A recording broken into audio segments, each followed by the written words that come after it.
Hello, hello. Greetings and salutations. I got you. Hopefully, I don't know if I got you. April Fools, yay! We are playing Cataclysm, and we are doing more of Mount Hyjal. Who would have thunk? Who would have guessed?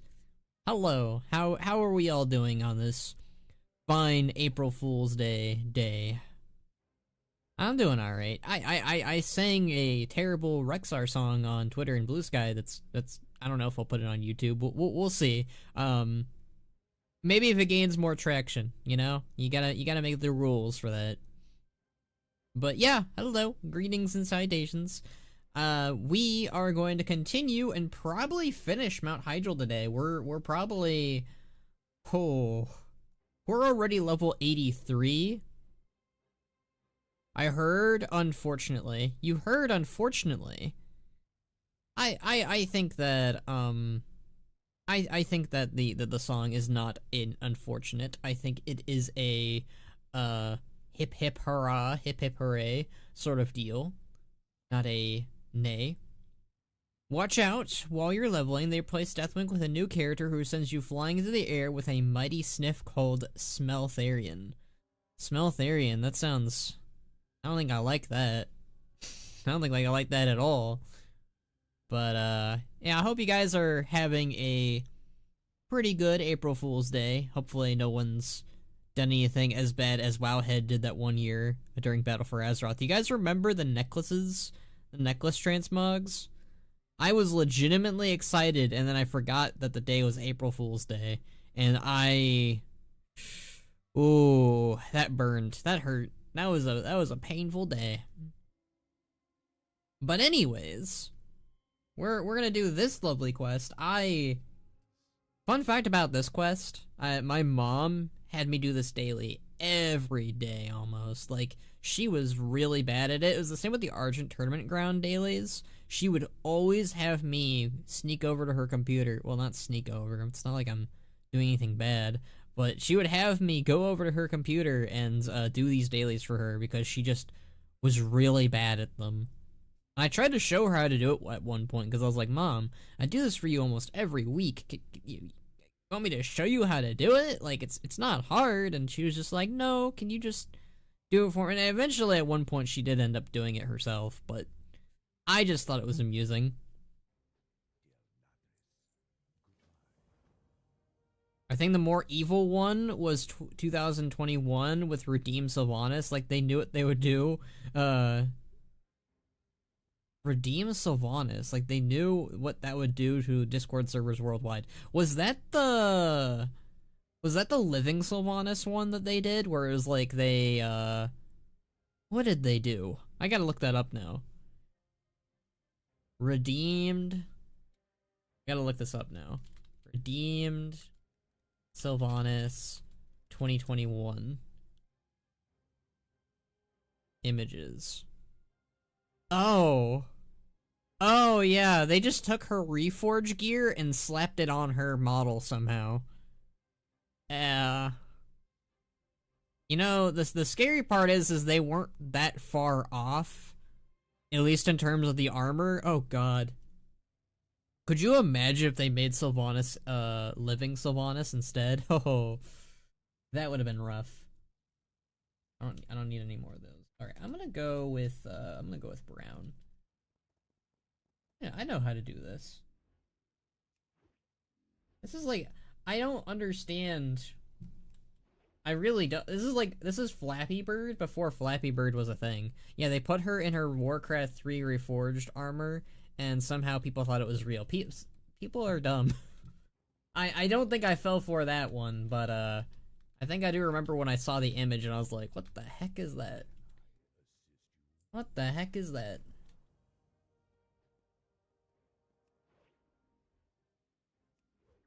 This is you know, what I don't understand is why did they use buzzards? This is like the only time I think a Twilight cultists were like, hey, so we need an animal that represents us. Instead of Twilight Drakes, we're gonna use buzzards. Sigh, they are, yeah, I know better than anyone. How easily fooled the average person is. You used to make a career out of it, Zelrin. You used to be like, hey, here's what I'm gonna do. I'm gonna make spoof videos on Twitter. And like, for the longest time, they were pretty effective.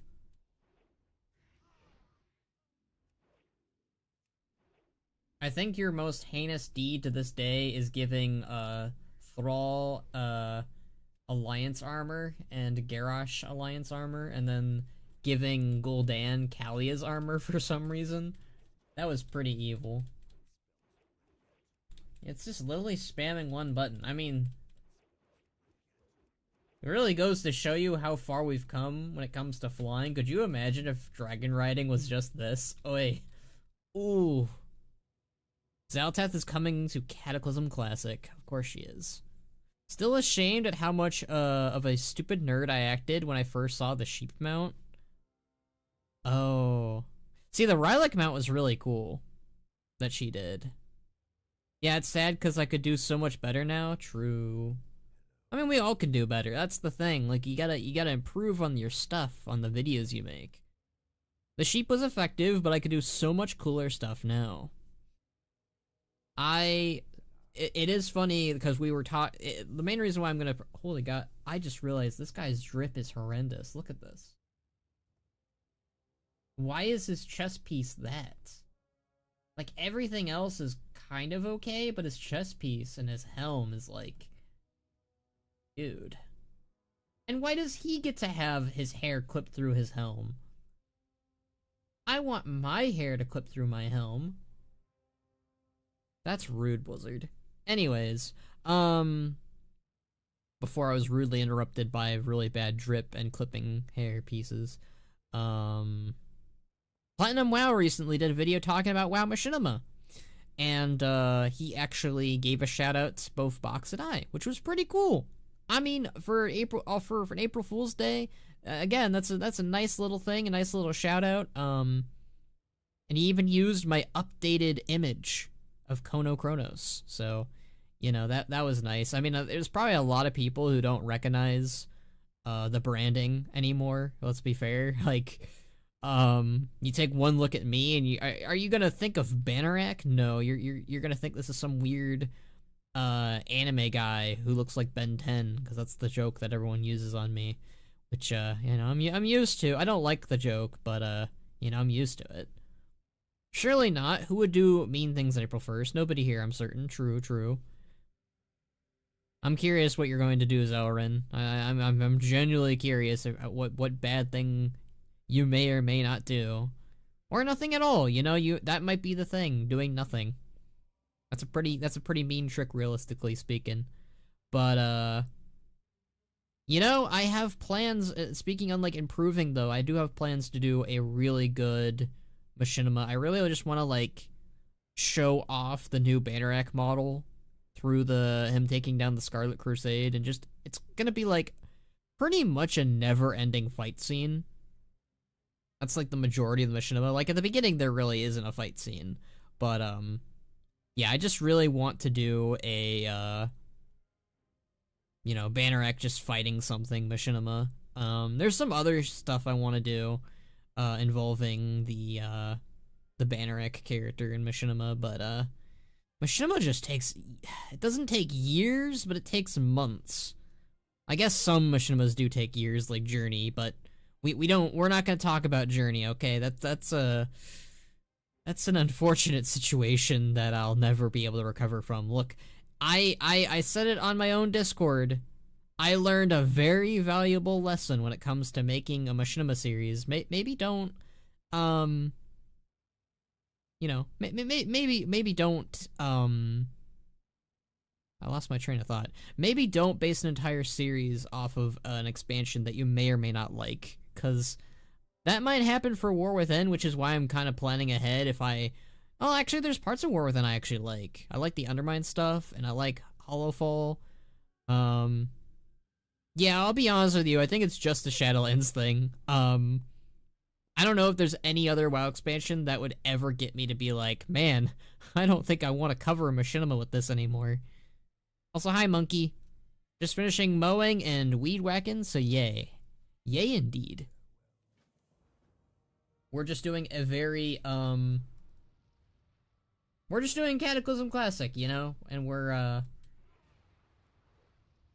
doing what becomes a daily. It's really not, like, I am going by muscle memory right now, because, like, I have not done this daily since probably Cataclysm. I think I used to do it during Mists of Pandaria just to get gold. I don't think I'm gonna go for the reputations, though, well, I might go for them in Mists of Pandaria, but Cataclysm's kind of an iffy situation where it's like, well, it's Cataclysm.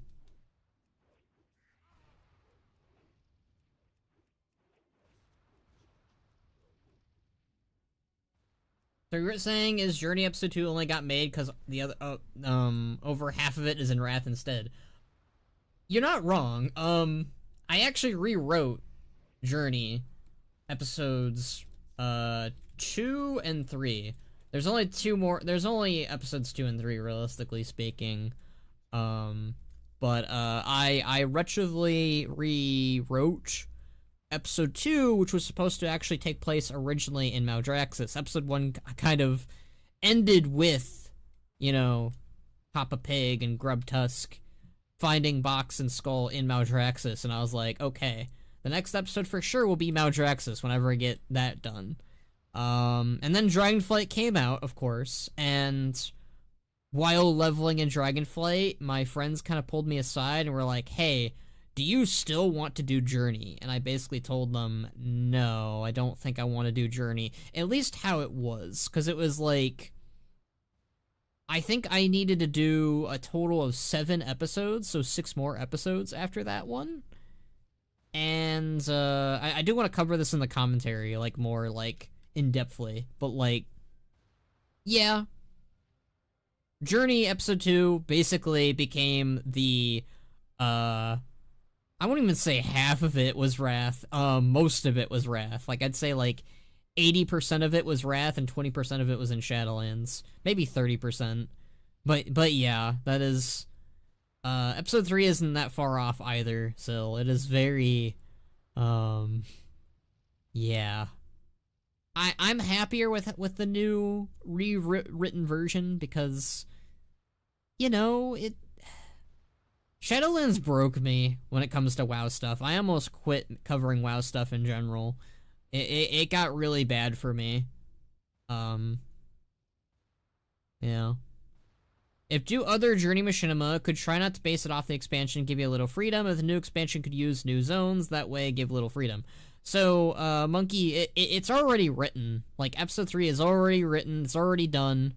It has very much, it still has stuff to do with Shadowlands, but it is no longer taking place in the Shadowlands. Journey, the unfortunate thing is I called it Journey into the Shadowlands, which means no matter what I do, it has to have Shadowlands in it a little bit. And yes, I could have rewrote it. Yes, I could have done a lot of things, but it's too far in deep now. I have 1 episode left to do, and that's not that bad. I mean, I haven't started on the episode yet, but it is only 1 episode compared to the original, let's see, I only did, yeah, it would have been like 5 more episodes after that, which would have been pretty bad.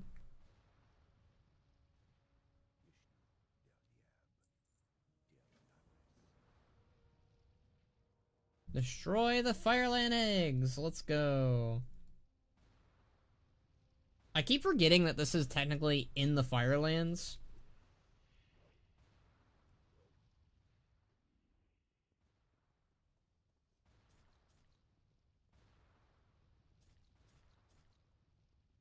Like, this does not... Whenever I did these, quests, I always just thought that they were, like, inside the Earth. But, yeah, I mean... Mount Hyjal was weird of how interconnected it was to, the Firelands, really. I was saying if you do the other one, like, series, you could not base an expansion. I always plan on doing expansion stories. Really, what would have happened if I could have rewritten Journey in the Shadowlands as do another series? It would have taken place back on Azeroth during the events of Shadowlands, and there still would have been, like, a Scourge infestation, but, it would have taken place entirely on, Azeroth. I can't believe we're being robbed of Banneret goes to everyone's favorite zone, Korthia, and does something. There was originally going to be a Tazavesh episode, but no Korthia episodes. This is more Laws channel stuff. I guess I can go over it. Originally, Laurentium was going to cover the Zeref Mortis part of the Shadowlands, but, I'm gonna say fortunately. I'm not even gonna say unfortunately. Fortunately, that never happened and will never happen. Yeah. It is for the best.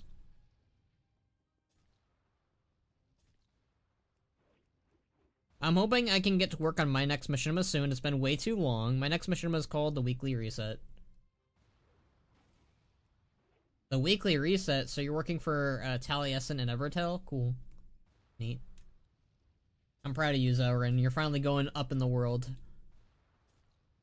I'm joking. I know the Weekly Reset is, like, a pretty universal thing that's not tagged to 2 creators, but pretty funny. I need more eggs. Where are the eggs? Ooh! There's a bunch of eggs up here. No, it's just about the Weekly Reset. I figured. I know.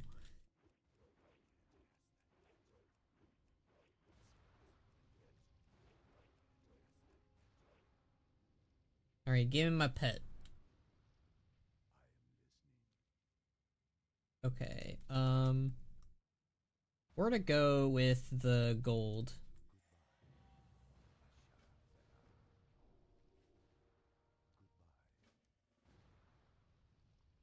And then we'll do the daily real quick. I never liked how it got rid of your lance.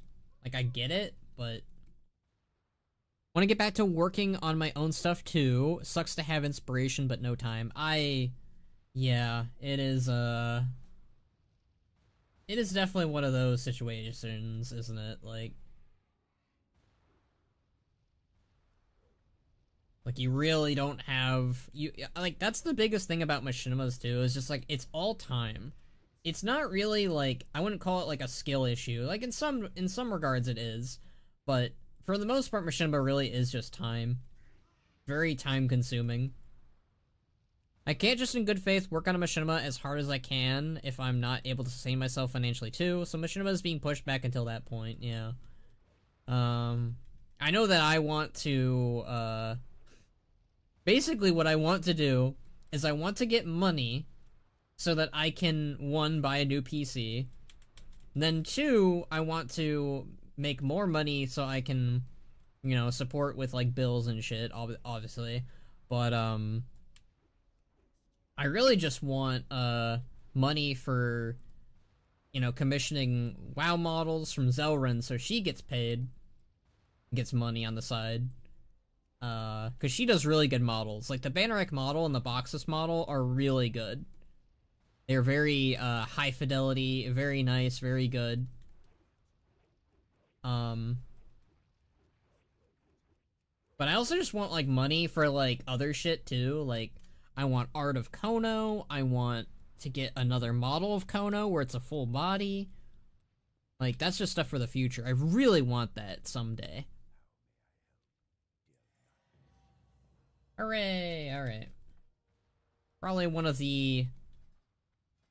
It's very... I'd call that a time-consuming quest, but not a hard quest, at least.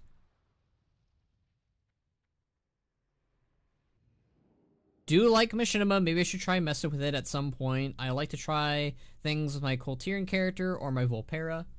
Machinima is very... I will always recommend people to try machinima out, but it is also a very, again, very time-consuming, but also very, like, try and fail process. Like, you're not gonna get the best machinima in your first go. I mean, some people might, and that depends if they've got previous work when it comes to editing videos and stuff, or making a story, or whatever have you. But it's a very, you gotta fine tune it, basically. Smash or pass Teletubbies? That is like a full-on pass for every single one.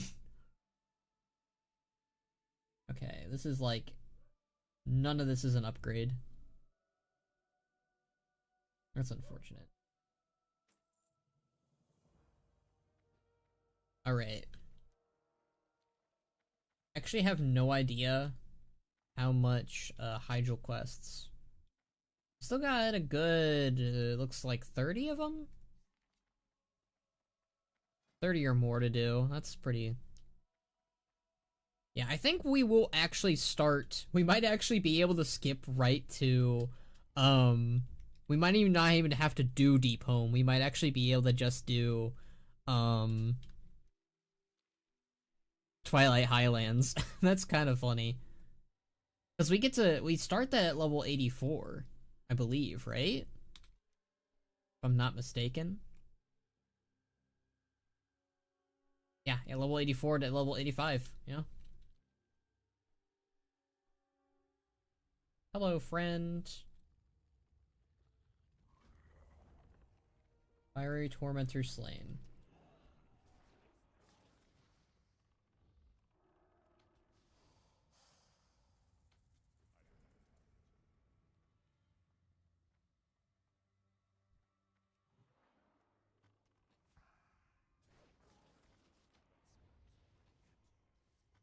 Ha! Nice pre-made video, knowing exactly how to reply to the comments, not falling for this. Pre-made video.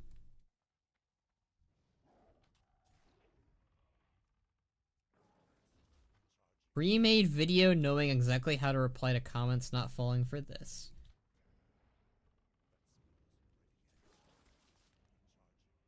All I got is time. I'm not working full-time job just yet. Little perfectionist. When I try to make story-wise, I probably mess with it. Like I said, it's a very, again, I don't think machinima is hard. It's just a lot of time and a lot of, like, figuring out what works and doesn't work. But I think you can do it, Monkey, if you research it really well. I also recommend, like, just looking for voice actors. Like, I do think that is a very nice thing to have. It's just voice actors. See, I knew it's the 1st of April, not falling for this fake stream. Dang.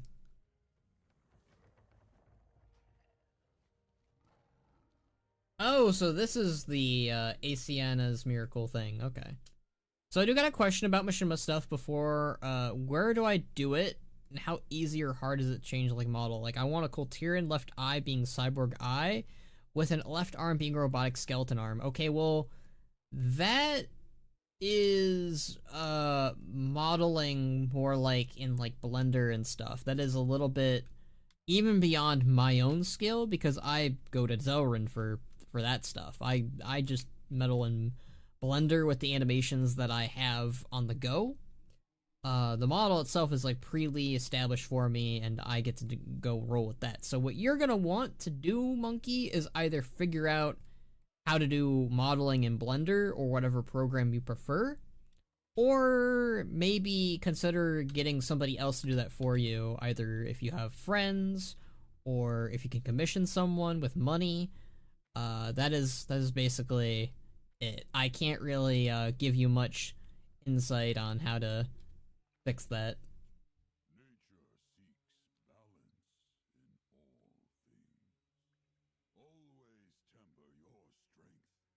Ooh, new boots. Don't mind if I do. Right, it's Asiana time.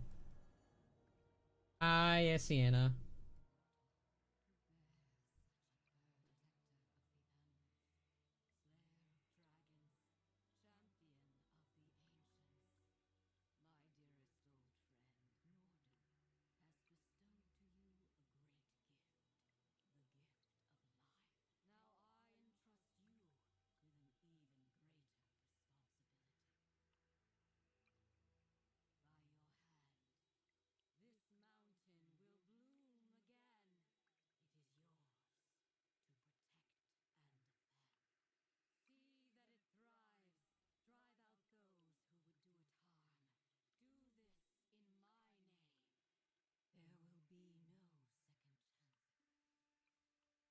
Who's... I'm trying to figure out whose voice that was, because that definitely sounded familiar. See, we're all just paid actors, hired to provide specific comments at a specific times. Yeah. He still hasn't paid my invoice. Oh well. Alright, it's time to go do Tortala's Revenge. Yeah, I think we're getting into the home stretch now. I think we have this quest line to do. And then we have, I know one of the quests is to, free, that one guy that's Mayev's brother. Jared. It's such a weird name. The greatest April Fool's prank of all. Fraud. Could you imagine that if I just had the money to just be like, these are all my viewers. They're watching me play World of Warcraft, April Fools. I kind of feel like one of those people who's like, look at me, I'm so famous. I've got so many fans and people love me, and they're just paid bots or whatever. It's silly. I need the DMC anime. I can't believe they're making me wait till the 3rd. Yeah, that is a very blue anime.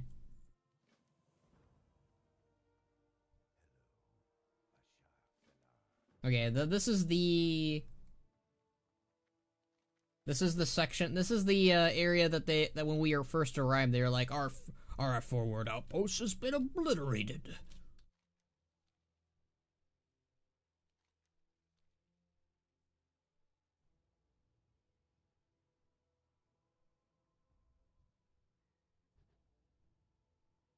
I think these guys dropped the glyph, if I'm not mistaken.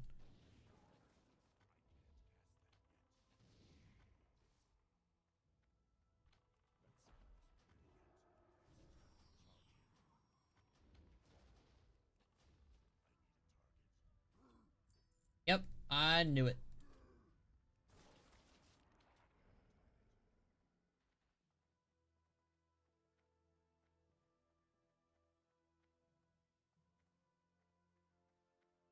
Honestly, I still gotta watch the previews for the DMC anime. Because you sent them to me at really awkward times when I was already in the middle of something, and I was like, I'll watch that later. I think I watched the first one, like the very, very first one. Because I remember, like, people were complaining about the voice actor for some reason. And, like, I guess that's fair, because it's like, they were expecting the original to return, but... You know, it's... You can't... I guess that would be... I mean, that's a bad comparison, but, like, if they ever do a WoW anime, I am not expecting every single voice actor from Warcraft to make a return for their characters. Like, maybe Thrall for Chris Metzen. I could see that. But I don't know if they're gonna bring back, you know, the voice actor for Malfurion and Khadgar, because, again, those guys are in their 70s, and I think they're about to retire, which is probably the reason why Dragonflight was a big send-off to the character of Malfurion, in a way. Like, I don't think he's dead or anything. I don't think they're gonna kill him off, but they might recast him, or they might just keep him on the shelf to quietly retire in a way that's, like, not disrespectful, but just kind of like, that's it. Unfortunately, to my knowledge, only friend I know does art stuff and tends to also draw furry. For others, don't think I know anyone that modeling. I might try to learn it, because gonna point where I might want to do VR stuff, but I need model. My VR is wherever I ever do it. Okay. Again, I can't really help you too much. I think there are Blender tutorials out there you could definitely watch. All of my Blender knowledge has just kind of been taken from Zelrin, and she kind of did all the work for me, so yeah. Sorry, I wish I could help you more, Monkey. It's what you're asking for is just out of my league at the moment. If you were, like, asking about, like, oh, how do I put transmog on a character using the model viewer program, that's another story. That's a little bit easier. Big send-off, going to sleep for no reason, coming back and kissing his wife. Well, I didn't say it was a perfect send-off, I just said it was a big send-off. Funniest missed opportunity would be if Malfurion spent time in Artworld Seed and came back with a young, hot bod for them to justify a recast. I think that would have pissed people off, though. Like, talk about, like, people getting angry about, like, WoW doing things. Recast is probably one of them. I'll be honest with you, and like, I can definitely, like, maybe see people prefer or like the new one, but I think, personally, the Naz Dormu voice actor is kind of a good example of that, maybe. Like, I just think the Naz Dormu voice actor that we had in Cataclysm was better. Same with the model, too, but, you know. Would be hilarious, though? Oh, it would be hilarious. I don't actually even disagree with it, really. I mean, could you imagine Tyrande, though? Because, like, Tyrande's reaction to Malfurion coming back is immediately, like, them talking about sneaking off to go to the bedroom. So, add that on top of the fact of him having a younger body would have been, like, you know... I would feel bad for the people who are like, man, Malfurion was sexier with the beard. Now he has a shorter beard and a younger body? I don't know. I can't believe they made Malfurion a twink or something, you know. It's, yeah. Oh, absolutely, people would have gotten mad, but they were mad at that Ardenweald was brought up in the first place, so... See, I'm not mad about the whole Ardenweald thing. I was mad about them basically being like, Malfurion is dying to bring back Ysera, which... I personally think that's when the rewrites started to happen for Dragonflight. You know, basically they were like... Because I think the original intention was Malfurion was going to die and stay dead in Ardenweald, and that was how they were going to end his character. Because the whole tone of him being like, it's gotta be me who goes to Ardenweald, not Ysera. It was wrong for her to die. It was supposed to be me who died in Legion, not her, or whatever. Right? Like, the whole tone of that was like, that was not him taking a nap for a month. That was him dying. And I think they just rewrote it instead to him being, like, temporarily there. So I think then the original intention for the Dragonflight storyline was going to be Ysera was going to come back completely. She wasn't gonna, like, just, you know, leave or whatever at the end of Dragonflight. She was going to come back and be more vital in the story. But they rewrote it to her daughter, which I don't think was hard. I don't think that was a hard thing to do. But I think that the intention was that Malfurion was supposed to die, and Ysera was supposed to kind of, in a way, take his place. That's my own personal theory, but I just think with the outrage regarding that whole thing at the start of, like, Dragonflight wasn't even out yet. That was like, I wonder if they leaked that on purpose to gauge people's, like, you know, reaction to Malfurion dying. Like, I think that at the end of the day, I think people like Malfurion more than Ysera. I like Ysera, but, you know, yeah. That's an L trade. It is an L trade. I'm not saying it's a good trade, but I think that was the original intent, and I think that they changed their minds. Like, if Dragonflight feels very, I wouldn't say hastily rewritten in places, but it does feel like it was not the initial draft.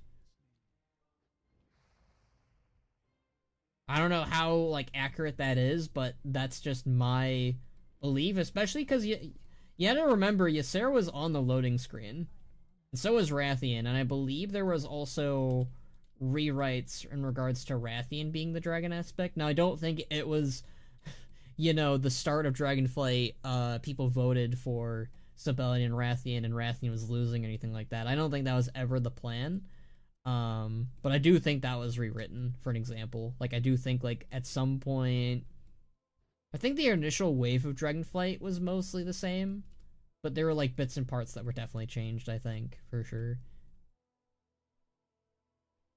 When are you getting the rest of your body? Did you notice my new name change, by the way? Nobody's mentioned it. Zelrin Machinima? So you added little machinima at the end. I don't know why, but my brain thought that was always there.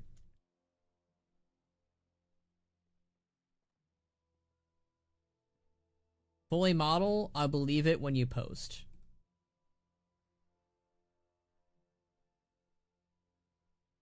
Are you talking to me or Zelrin? I will get the rest of my model when I can afford it. Right now, all of my money is going towards a new PC. Yeah, I don't know when I'll get a full body version of Khono. I mean, a little... Oh, that's me. But, hey, here's me in the Vtuber program. This is as much as you have of Khono. He has no arms or hands. He's got no legs. But it's just the upper body, really. Yeah, I mean, give me money, and we can get a full body of Khono, and it'll be great. How much do legs cost? What about me being modeled? What about you being modeled? Did I miss something? I'm very confused. Are you saying you'll do the modeling, Zelrin? Are you gonna do a model of Khono for me? Or am I misreading everything once again, as always? I'm very confused. Are you talking about your own model? Omnitrix reveal when? I hate you. Whoa! It's just like the Ben 10 episode where his hand gets cut off.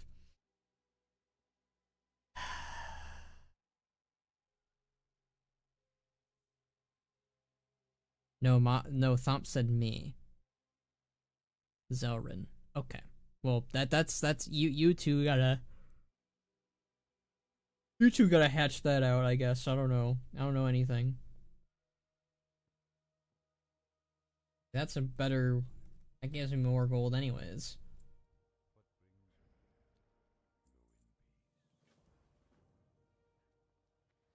Yeah, we still need to kill... I don't know why I thought they were Scourge Lord. They are Scorch Lords. We are not fighting the Scourge. We are fighting the Scorch Lords. Brain.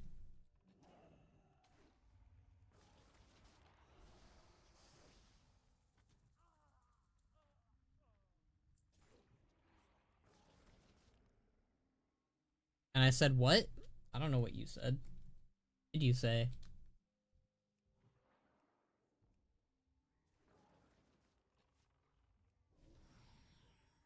I love how quick things die. Like, I remember when I was playing Burning Crusade and Wrath Classic, and like things just like they definitely took longer to die. But like Cataclysm, and I guarantee you Mists of Pandaria will be the same way. I think going forward, like I think Cataclysm was kind of the time when things just started to die faster. Which, hey, I like that. I was saying that I'll believe the name change when she posts. There we get no there we got go no more confusion. I don't know about go no more confusion, but I mean go no kind of rhymes with Khono, so hey. So there's still more confusion to be had, but at the very least, I think I understand it now. So Zelrin needs to post Machinima for her name to be accurate. We need to do a Bannerak and Zelrin Machinima on her channel now, because we've done one on mine before we've done one on hers. Like, people know the character Zelrin on my channel more than they do on your channel right now, Zelrin. That's kind of illegal, don't you think? I say this when that was the intention, like that was the point. It was to get people to know who this Zelrin character kind of is by using my channel. Since it's a nice little plan, I think it's an effective plan. Exactly indeed.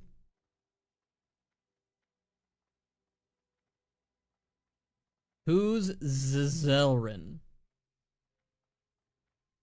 Zelrin is the person in the chat named Zelrin.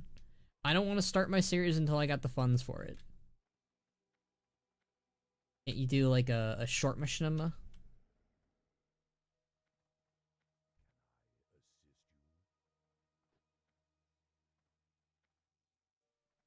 I do need to yeah, I might Zoran, what I might do is bite the bullet and just use the assets I have for Journey. Because, like, it's gonna be a minute till I can also work on my stuff, too. Because I can't really, again, all my funds are gonna be going towards that new PC, so I can't even, like, realistically give you the funds yet for, yeah.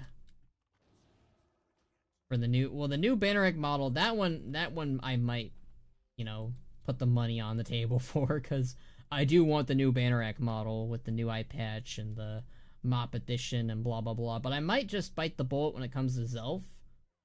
Both Zelf and Era, I might just use the models I have currently and just go from there. Because I don't even know if they really need the new models when I think about it.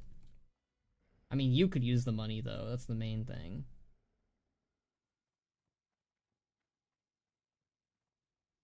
Yeah, Ban, you got shouted out. Count yourself among your lucky stars. Oh yeah, especially now that you're famous, shout out by Platinum. I mean, I guess you know, I'll let you sell the Ironroth merch for your funds. You know what? Cool. We should definitely do an Ironroth merch sale. We'll get like a Garrosh t-shirt. We'll put one of his quotes on the t-shirt and go from there. It'll be great. Yeah, I don't know about me being famous from that one shout out. Especially because it's about machinima, and my biggest worry right now is people like coming to my channel, you know, and Platinum like saying like, oh, these people still kind of do machinima, and just like they go to my channel and like the most recent machinima was like what, 4 months ago? Hold on, I gotta look that up. I think it was either 4 months or 5 months ago. It was like Christmas time, right? Like right after Christmas. All right, let's see. Videos. 2 months ago? No way. Okay, well, I guess that's not that bad. Why do I think things are like so far away than they actually are? For me and my series, it's just that I want to pay you a bit for helping me with the scripts, and I want to pay voice actors too. You want to pay me to write for your series? Wait, I could ask for money for writing? Okay, Thomshire, can I can I would like to ask for money to work for Ironroth from now on. I'm joking. You don't actually have to pay me. I know the dealio. I actually like. Okay, there should come a point where like, yes, I should ask for money from even friends when it comes to writing for their stuff, because like, I don't know, I am kind of astonished how in my entire friend group I've become the, oh hey, he does a good job with scripts and he's a good writer. Get him to do stuff. I guess I'm humbled, I guess. I don't really like, I see my stuff as good, but like, I don't know. I guess I'm just honored that you guys like me enough to be like, yeah, you do good scripts. Write for me. Write for Ironroth. Write for Curse of Zoldrak. Write for, yeah. I like it. Yeah. Zell, don't give him ideas. It does feel longer ago, to be fair, yeah. For me and my series, okay, I already read that. I like reading the chat too much. I get way too like into it. Alright, we need to kill some field captains. Why does this quest is like taking way too long. I'm not even like yapping that much. Like I'm yapping while questing. I'm getting better, guys. I'm getting better. I can do it. But also I can kind of turn my brain off, which is nice. I don't know if I'd be able to do this at like other games like Batman or something. I do want to play the Batman games at some point. We're gonna, when we finish Cataclysm,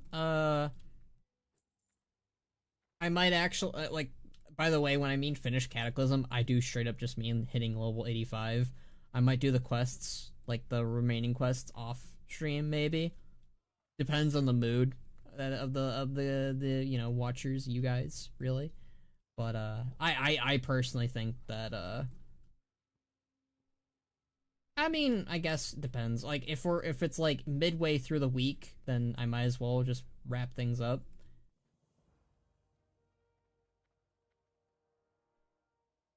But like if it's like, you know, Thursday, right? And like we finish Cataclysm, uh then well, not yeah. What am I thinking? Yeah, no, I am thinking right. So if like we finish Cataclysm on Thursday, like we hit level 85, then I probably won't do any more Cataclysm streams. Unless people really, really want me to do the high-end stuff, but I don't think that's really required or needed. I mean, we've seen it, and like, I'm just doing this to do mop content, if I'm being honest. It's the main reason why these streams exist. It's a way to get me to do it, so I can play mop, because I really want to play mop, either, I think it'll be next month, yeah. Your payment is abusing Rexar's role. Fair deal. That's a fair deal to me. I do, yeah. I like writing, is a thing, and being able to write for, my friends is pretty great. But, like, the thing is that I am the type of person, I don't know if this makes me a scummy person, but if you offer me money to do things for you, I'm not gonna reject the money. Because it's money. Like, unless it's like a nothing burger thing, like, hey, can you breathe air for me? Here's $5. I'll be like, no, it's breathing air, my friend.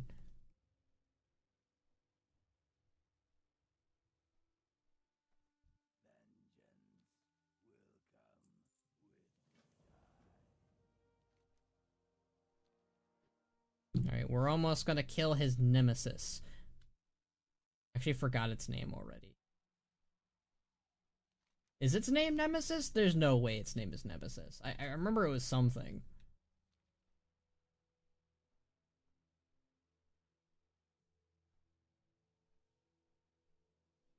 Oh well. We'll worry about that later.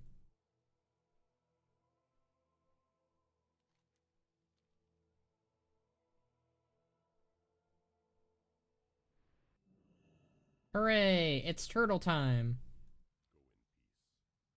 Okay, is that an upgrade? Not really. Gives me more crit, but I need crit. I don't remember needing crit. Oh, his name is Nemesis! That is... wow. Oh. Okay. Yeah, I sure hope that's not his name. That'd be really, that is very Cataclysm rating, I guess. Wow. Oh, we do need to kill the Molten Tormentors. Okay.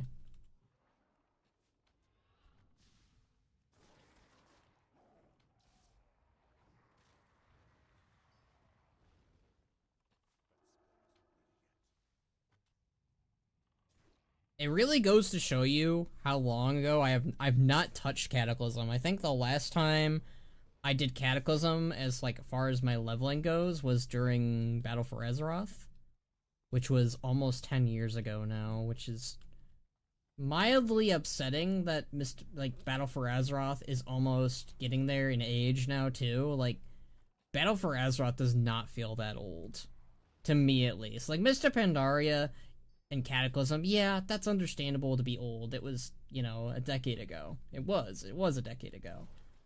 But Battle for Azeroth, that feels like, I mean, realistically speaking, I mean, it was 2018, but we're 2025 now. So from 3 years from now, Battle for Azeroth will be 10. And to kind of like help benchmark like how long ago that is. Like, that's like pretty close to the time that I pretty much joined the League of Machinima. So, yeah. Dude, my first video turns 8 years old this month. That's crazy. I think my videos on my channel are already 10 years old, because I started making YouTube videos in like 2012. It was mostly Mists of Pandaria content. I don't think I ever did any Cata content on my channel. I've known Thumbshire for 8 years this September. I turned into a withered husk when I realized how old it is. I joined in Battle for Azeroth. Oh my god. No. A BFA joiner? Those guys are rare. And it where's the garage dance, by the way?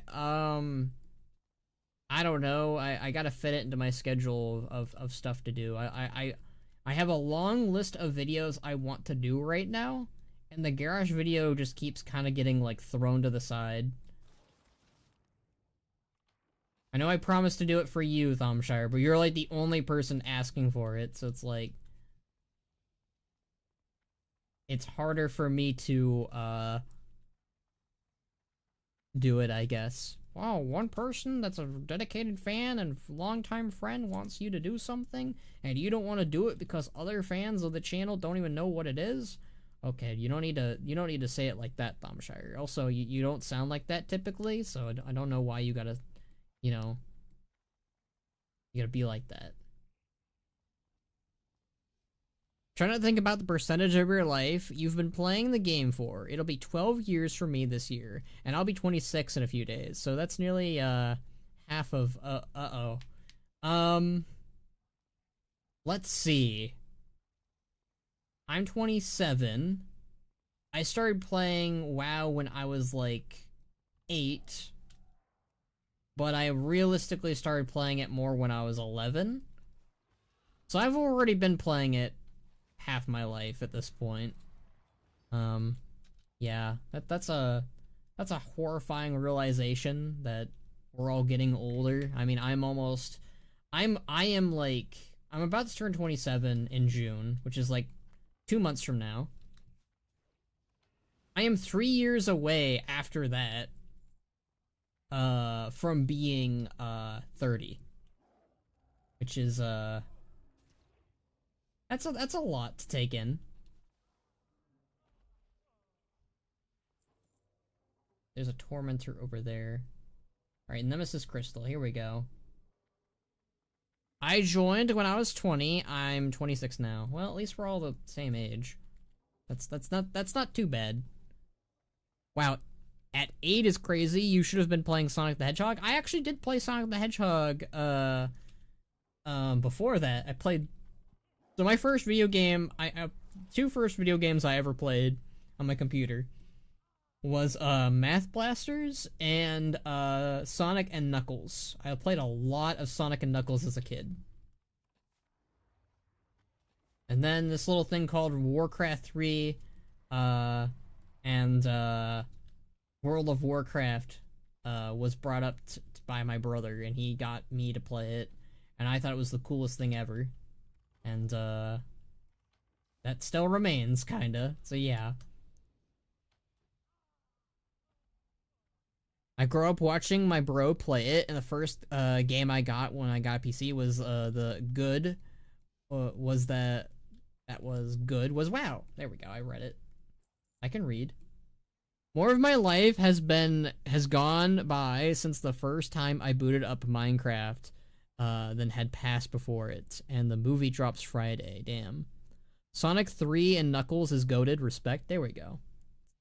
I got your respect, at least, Thumbshire. Yeah, that was like my my first game that I played. I didn't play any other Sonic game, mainly because we never got like any PlayStation or Xbox or whatever game. I think it was the PlayStation. I don't know. I think it's Sega, so it might have been a Sega game console thing. Anyways, yeah, I didn't. My family did not buy any consoles. We only had PCs. So we only had PC games, and for the longest time, I was pretty content with um, just playing WoW. It was just WoW. WoW all the time. WoW, nothing but WoW. I think it was only until 2015. I mean, I played like Heroes of the Storm and Hearthstone, but I really don't think those count because those are still Blizzard games. But my first like non-Blizzard game that I had played beyond just WoW and Sonic games, really, was Undertale and then Witcher. With the Witcher games, all three of the Witcher games. So yeah, I really like the Witcher games. The Undertale games were alright, but Witcher is where things were like, yo, this is my favorite new game. It finally something beat WoW. That was, and it has yet to be beaten, of course. But I mean, Baldur's Gate got pretty close, I guess. I started seriously playing in Battle for Azeroth, but I started learning in Legion what the game is about and how it works and the story, etc. Oh god, Mario Galaxy is old enough to be a legal adult now. Take me back, I don't like this.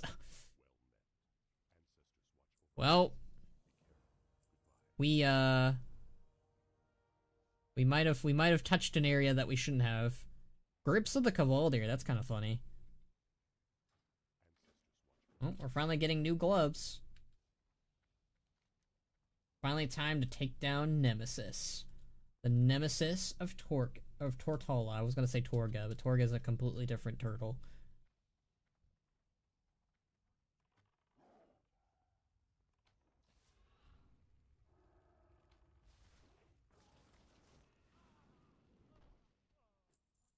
That's crazy. Someday I gotta buy you the GOAT Half-Life 2. My sister would appreciate you doing that, because I think she talks about that quite a bit.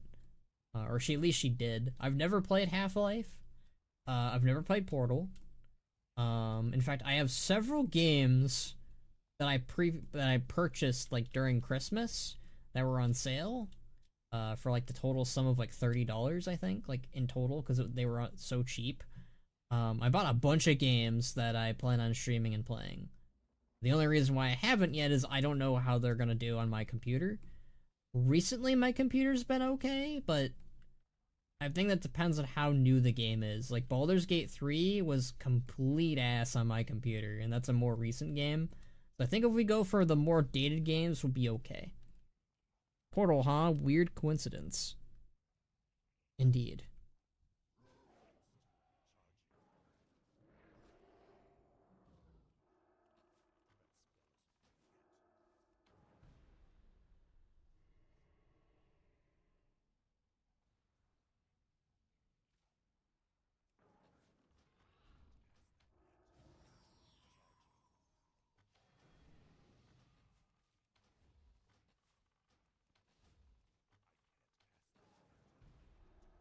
And he did. R.I.P. Nemesis.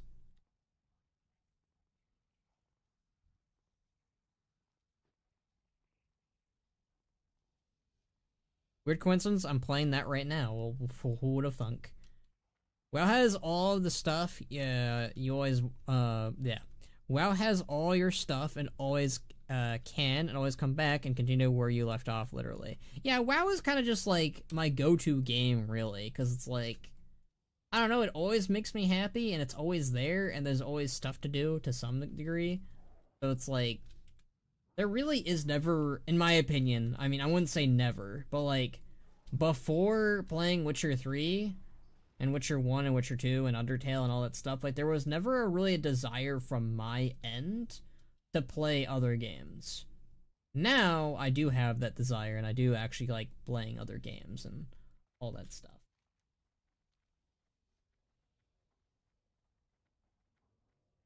I'll get it for you when it's on sale. See it at those funky fans who buy stuff from Amazon wishlists for streamers.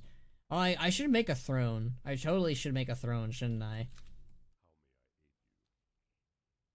Alright, let's get these gloves.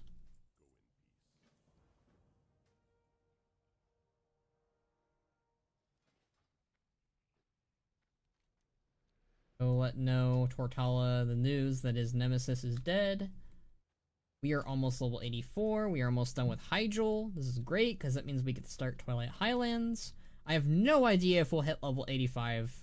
We might actually hit level 85 tomorrow. That's kind of, if we hit it tonight, I mean, we have 3 hours left for the stream, so we might. Oh, that's nuts. Leveling is always my go-to to relax. I do like leveling. That's kind of the reason why I've been enjoying my time of playing Classic, because there really isn't a reason to go back and do Cataclysm leveling. Plus I don't really have any ults I want to play. I'll be honest with you, I really hope the expansion like Midnight or Last Titan gives us a new class or race, because I really want to have a reason to make an ult. Because I really don't have a reason to play an ult right now, besides like, oh hey, I like role-playing and making a new character or whatever, which I have not really wanted to make a new RP character either, which usually stems from, hey, here's a new thing, usually anyways, so yeah. Yeah, WoW is always comfy, it really is.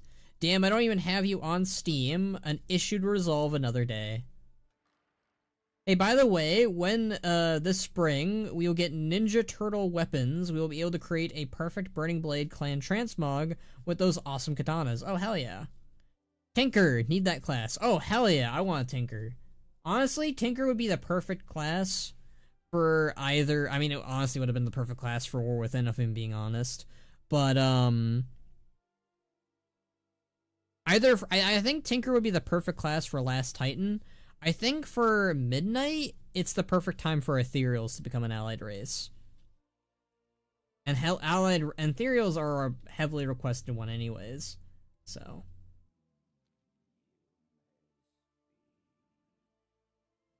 Hooray! Nemesis is destroyed! Yippee! Alright, let's let Ysera know that we're getting into the end game now. Let's go. Ooh, there's my new boots. Those I almost thought those were purple, but no, they're red.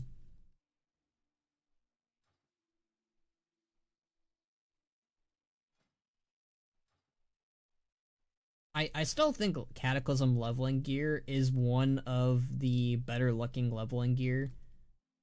Like, I think leveling gear in Cataclysm is like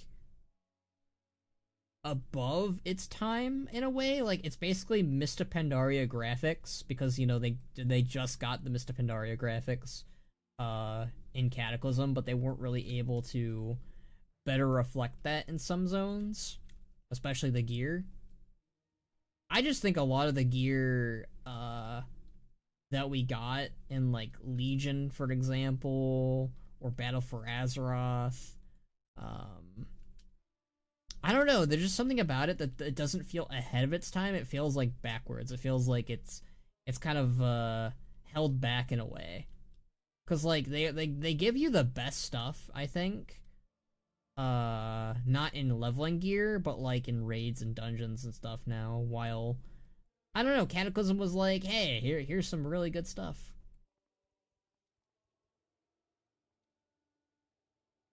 There is a lot of stuff data mined for them.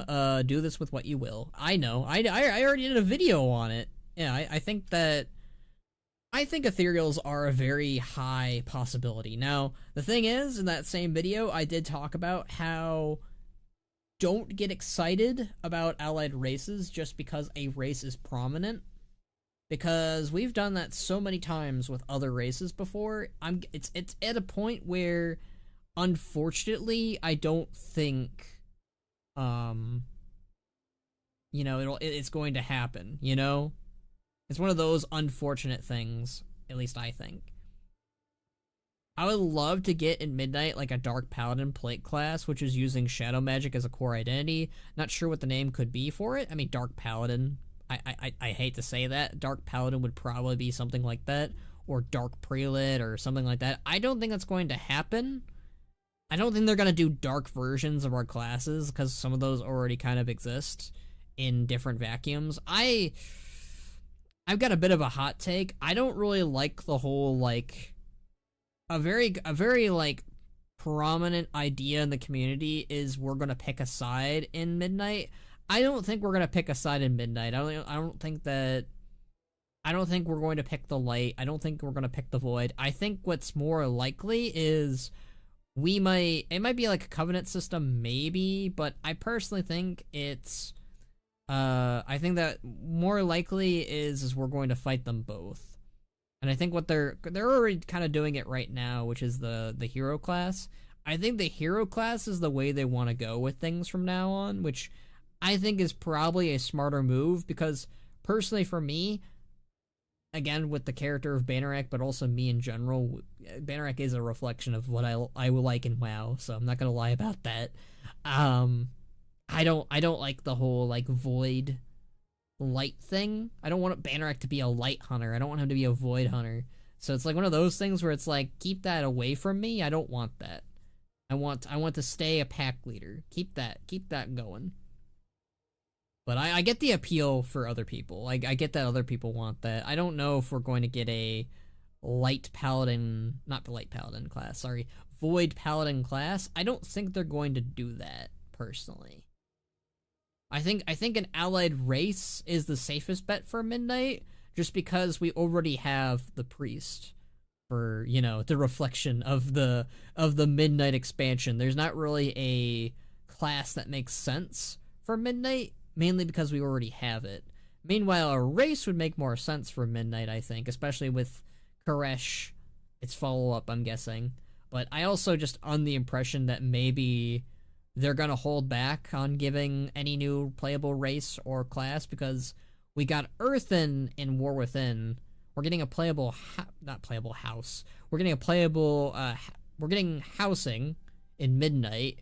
And then Last Titan might be a good time to release a class, because it's been a minute since we've gotten a class. The last time we got a class was the Evoker and the Drakthir.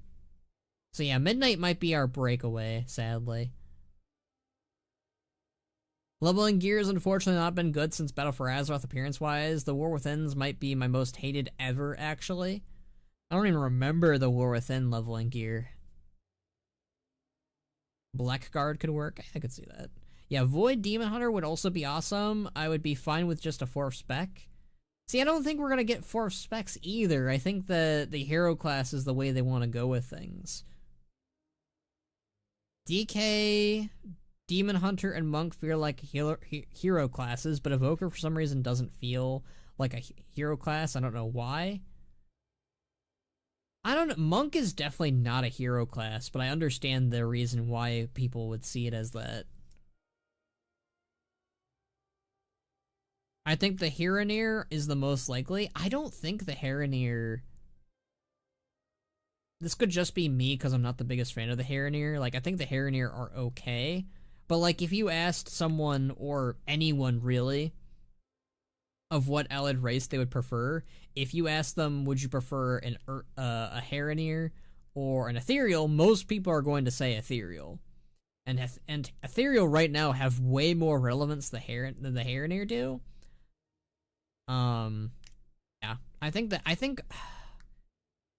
Blizzard has a very huge mistake where they keep choosing allied races that nobody's really asking for. Like Earthen, for example. I know like some people in the community were asking for them, sure. You're always going to have at least 1 or 2 people in the community, but like I really think that they're making a mistake by not doing any of the fan favorites, like Mok'Nathal, Ogre, Arakoa, Sethrak, etc. Jinyu, Gil Goblin, again, the list goes on. Raikou. I think they really are kind of botching that by not doing fan favorites and just picking what's relevant. Like, I think relevancy is important, but I think that they really should choose what people are asking for. Like, don't do it all the time, obviously. Do what you want, still, Blizzard, but at the same time, the Ethereals are relevant and also a fan favorite. Go with them. That is, like, a perfect time to do them. I'm also not a big fan of the Heronir. Same, but they just seem like, the beginning's more set up more. See, I don't see that. I see everyone saying the Heronir set up, the Heronir set up, the Heronir, you know, like, I keep hearing the Harenir and the Rootlands are going to be next, and it's not going to be Koresh, but Undermine made it so like blatant that we're going to Koresh next with its end cinematic, with the ethereals in the area. Like, I kind of feel like the Rootlands could still happen, but I feel like they're gonna be the B or the C story and not the A story with the ethereals. I think the ethereals are 100% going to be the A story coming into to the next patch of War Within. They are those primordial trolls which never appeared in Dragonflight when Blizzard said something about us seeing them in Dragonflight. I think the Jarden were originally supposed to be them, but they took that core concept of primordial trolls and applied it to the Harenir. The thing that doesn't make any sense, though, is the Harenir look more like elves than they do trolls.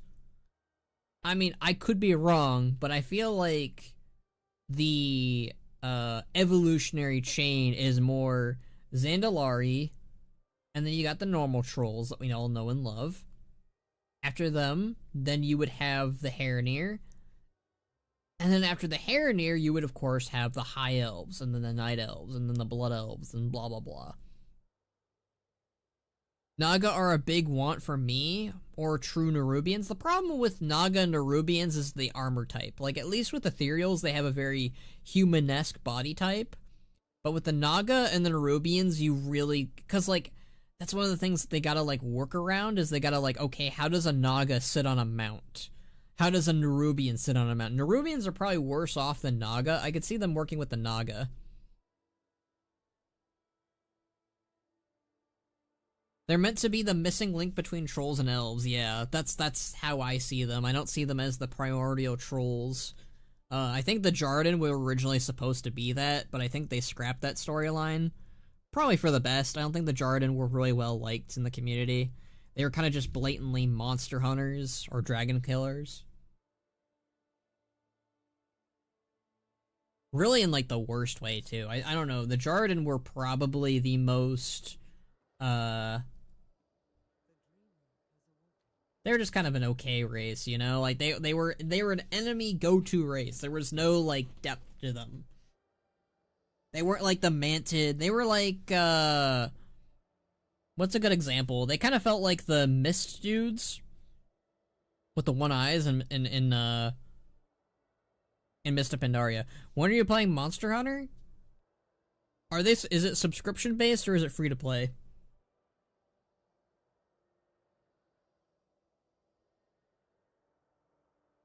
Yeah, they were fine, nothing special, you know.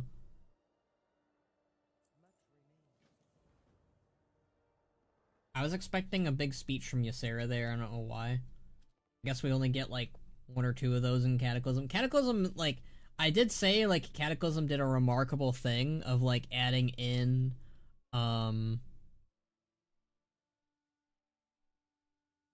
like, adding in voice lines. Like, voice lines were very much a rare thing, even in Wrath.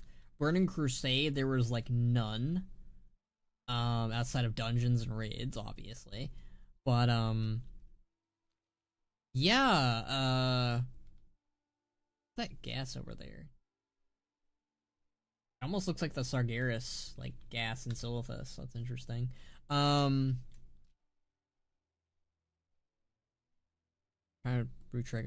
trying to retrace my thoughts.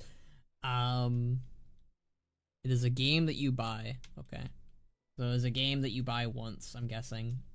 Is there DLC expansion packs, or is it just you buy it once and that's it? You get content. New Nim video? Okay, you are doing an April Fool's thing. You are doing April Fool's thing. You are so doing an April Fool's thing. I'm looking it up, but you are definitely doing an April Fool's thing. What? Oh. We actually did get a Nim video. What the hell? There is a legitimate Nim video. What the crap? Pandaria with Machinima by Junkie.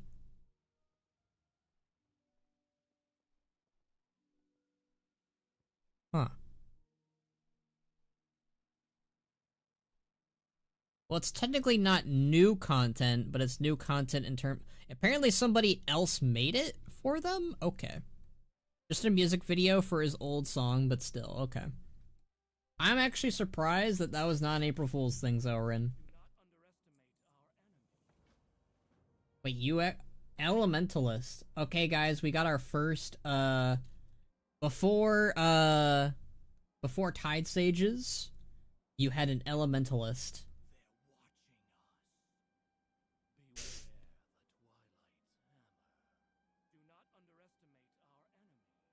Why did this guy get click lines? I mean, I guess he just kind of got, you know, a voice or whatever. I don't know. It's funny to me whenever random characters in WoW get voice lines, but they like are hardly relevant. Yep. Oh. Where's the recruitment paper, dude?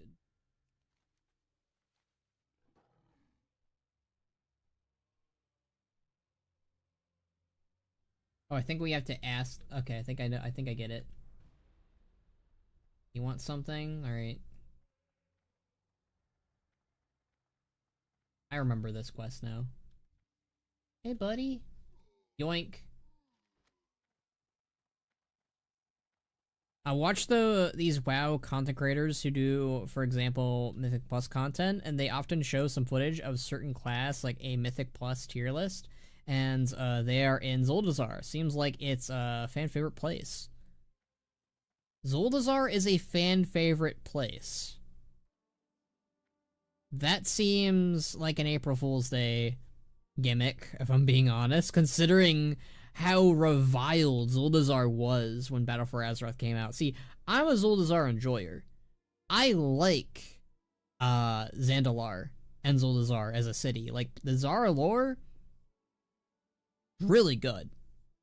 Really good capital. I personally like it a little bit more than Borealis. I get why people like Borealis, but for me personally, the Zara lore and like Zandalar in general was just, it popped off. Like, I remember when Battle for Azeroth was announced, and I think this is personally why I think I've finally kind of cracked the code with War Within, why it's not, you know, sitting with me as well, except for Undermine and Koresh.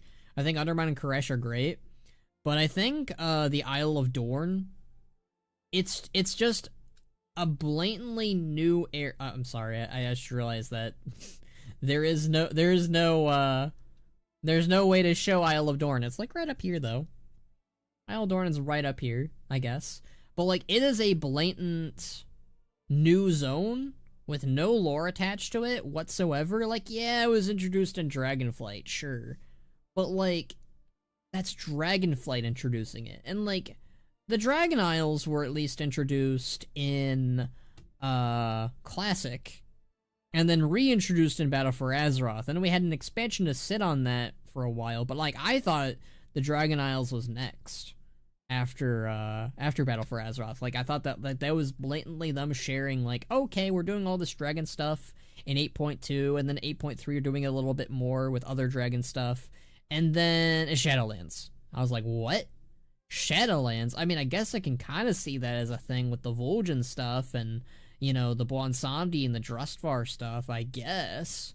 So, like, even with Shadowlands, at least Shadowlands was previously established stuff a little bit. Like, we knew the Shadowlands existed because, you know, of Legion and whenever we died on our character, sure.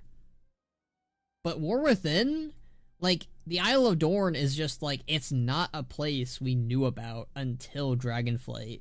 And there really wasn't much hype circulating around it.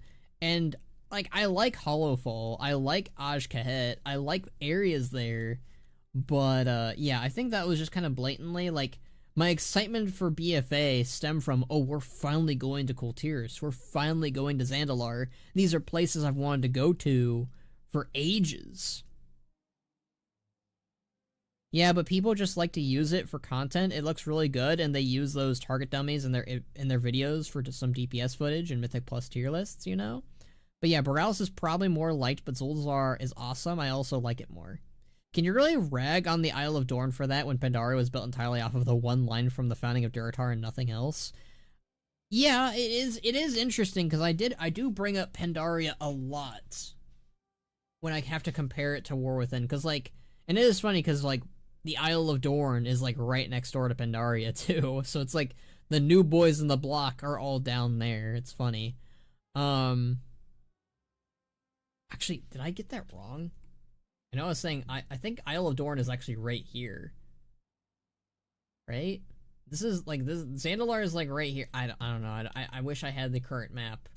Hold on, I'm gonna pull up the current map. Map War Within. I'm gonna do that because like this is kind of bad. There we go. World map War Within. Yeah, it's the bottom of Kalimdor. There's nothing on top of Kalimdor yet.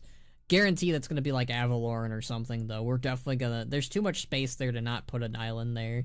But yeah, I think that Pandaria got away with it mainly because again, I guess it was previously established by that one line from Chen, but I don't know. Mists of Pandaria was like that weird balance of it's so new, it's good, and also it took elements that worked in the past.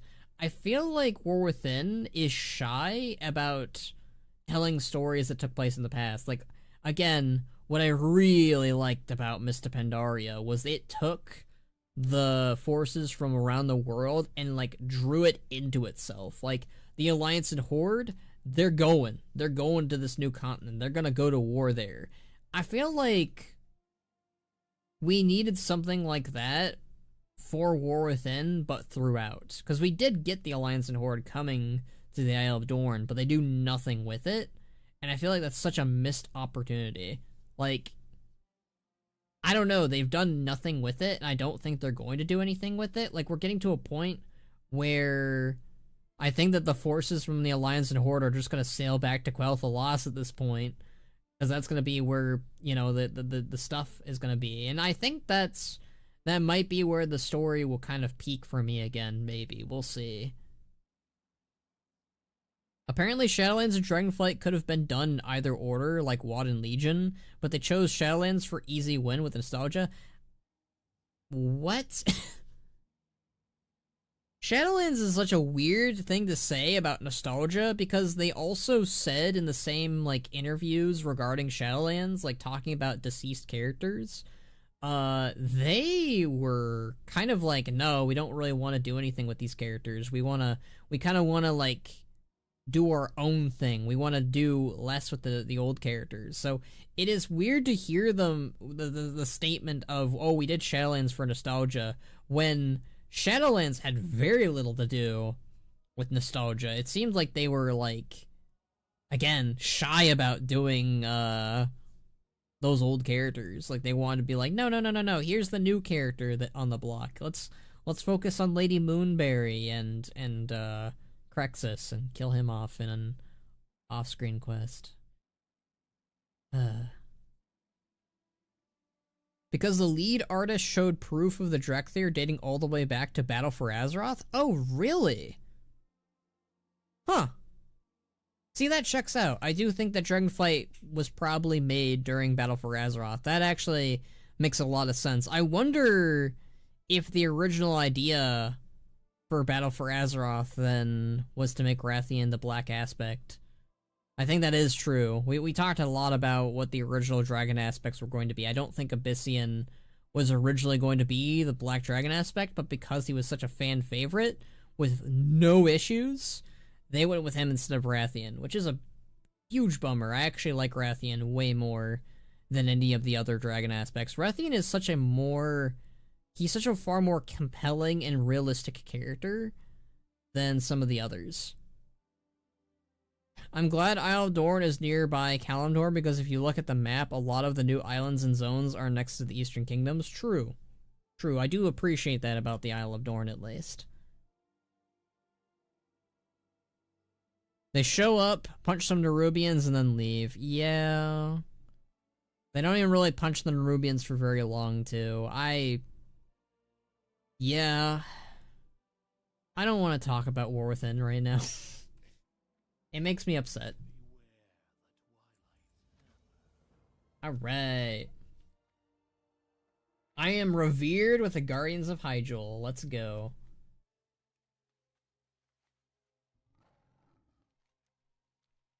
Yeah, we have this quest line to do about freeing Jared, and then, I think, we fight Ragnaros. Yeah, we fight Ragnaros. That's the end of Hyjal. Bannerak... Wait.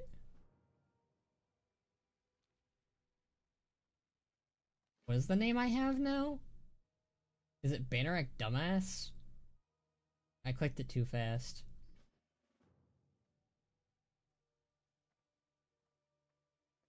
Oh well. Rathian felt like he earned it. They robbed me of my sassy prince. They really did. Like, Rathian really did feel like, he earns his role as the black aspect, while Abyssian kind of just chilled out. The only reason why Abyssian even got the role is because the only two candidates who actually were fighting for the role, and in my opinion, I'm gonna say it, I think Sibelian deserved the role more than Abyssian did. Abyssian just doesn't do jack. Ugh. Alright, let's save our friend here. Come here. How am I supposed to save you?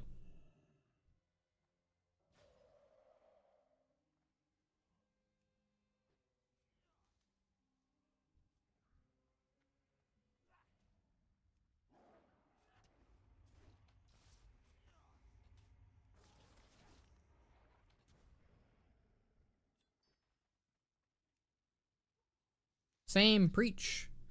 I do appreciate the most people in my community, you know, agree with me. I hate saying that, cause like, I don't want to like be like, oh man, my community agrees with everything I say. I'm so cool. I'm great.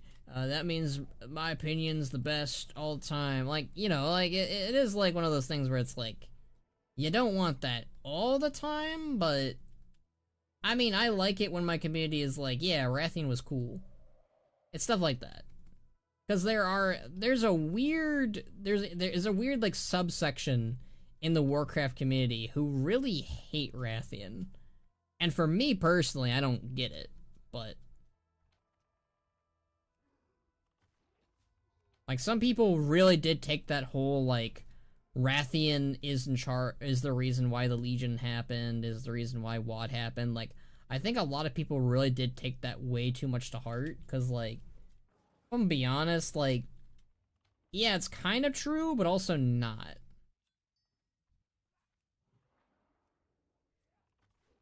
I like Abyssian. I might be a certified Abyssian hater. I might be. I don't think I hate Abyssian, that's not the right word, but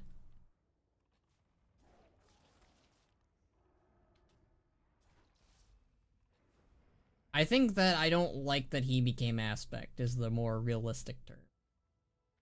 I bet it heads with a Bud a lot because he was a hardcore Rathian, but even then I knew and said Ebon Horde would most likely be Aspect. See, I'll be honest with you, I did not see the Abyssian thing being the dragon aspect actually happening, even with the Forbidden Reach patch. Like, I remember people were like saying like, see, he's pretty great, isn't he? And I was just like, he's alright, he's given some good advice to Emberthal, but like, I was like, oh, he's gonna be like the wise one, he's gonna be like the advisory one. That's what I saw it as, right? And then as Zarlek kind of progressed, I was like, oh no. Are they actually going to do that? And then Sibelian, like, kind of was like, starting to, like, you know, fall back on, like, be like, I don't know if I really want this. And then when Rathian was like, I don't want it either, I was like, oh, they're doing that story. Okay. Again, it's one of those things where I don't agree with the writers on their decision. I don't think I really liked it, but I understand it. It's one of those things where it's like, I get you, I get why you wrote it this way, but I don't like it. Like, you kind of just have to accept it, sadly, and like, I know it's morbid, but I have said this in the past. Uh, you know, if they do end up killing off, um, Abyssian,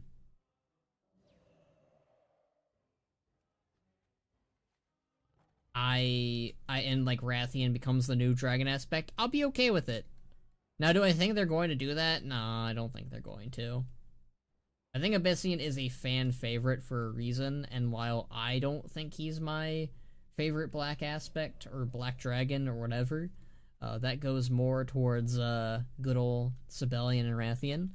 I don't think that they would just make him aspect and kill him off just because, you know, the community is divided on that subject. As much as I would like that, you know. I think he works because he's wise and kind, but part of me still wished my boy got it. I mean, you can be wise and kind, but I don't think that's really, like, core reasons why you should be the new aspect. Like, I think my main problem with it really was just, like, again, he only really got the role because the other two stepped down.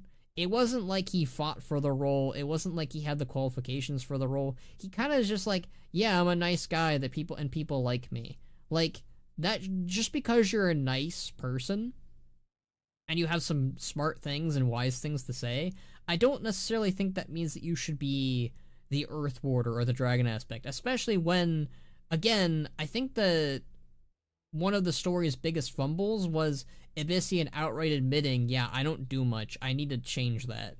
And in Dragonflight, they never really rectify that, and they never really have him go, okay, I need to jump in and do something. And I think they should have done that with the Sarkras story. Instead of him walking away with Emberthal, he should have actually been involved and done and said something. That's my opinion. But now we can have Rathian with us on adventures kicking ass together without him having to worry about aspect responsibilities. I don't know.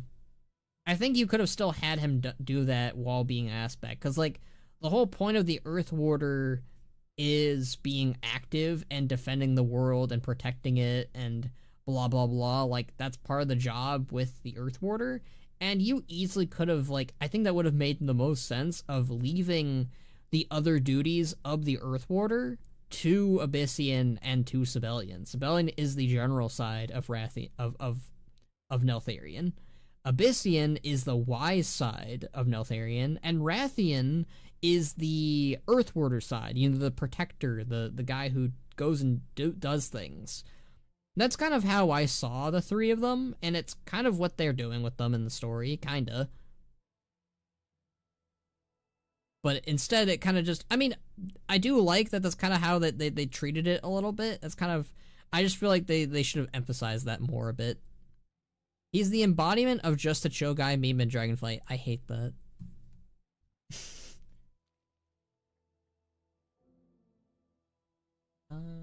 That's intellect. Banarak Damus. Yeah, I think that is a bit of a dumbass type of thing, I think. I don't know. They did this a lot in Cataclysm where they're like, hey, let's just throw dumbass into the name of the character for some reason.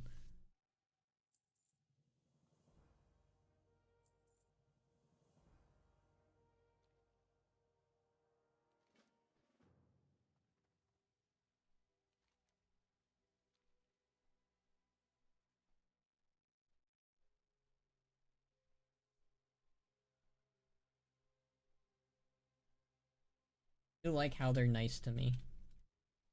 One of the things that I keep forgetting about is there's actually like a Legion remnant over here, because this used to be the Legion encampment from the Warcraft 3. I always thought that was really cool that they gave a nod to that.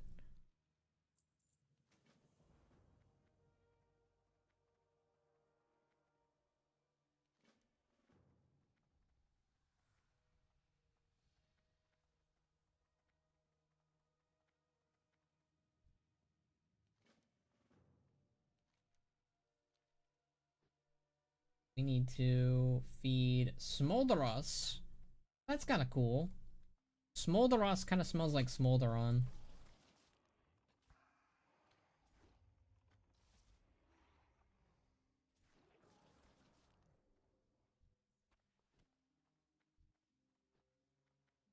Oh, hey. There we go. Need to summon my little baby. Spawn of Smolderos. I love my little baby Smolderos.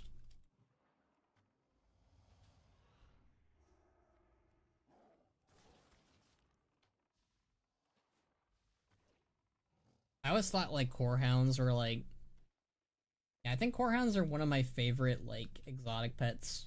There's a lot of really nice exotic pets. Spirit beasts, shale spiders, chimeras. I don't know, I've always like one of the things that like I always thought was just cool as a kid and I still think is cool is like when an animal has like 2 heads or 3. So like corehounds, Rylix, and hydras were like always my favorites.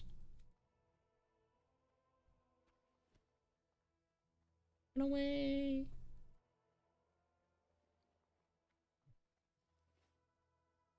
Crocolisks are my favorite. Yeah, you did say something about that earlier. The bug dudes. Fair, you know? We gotta do some ores. That's a pretty easy one. And ogres, I do see like I have talked a lot about playable ogres in the past.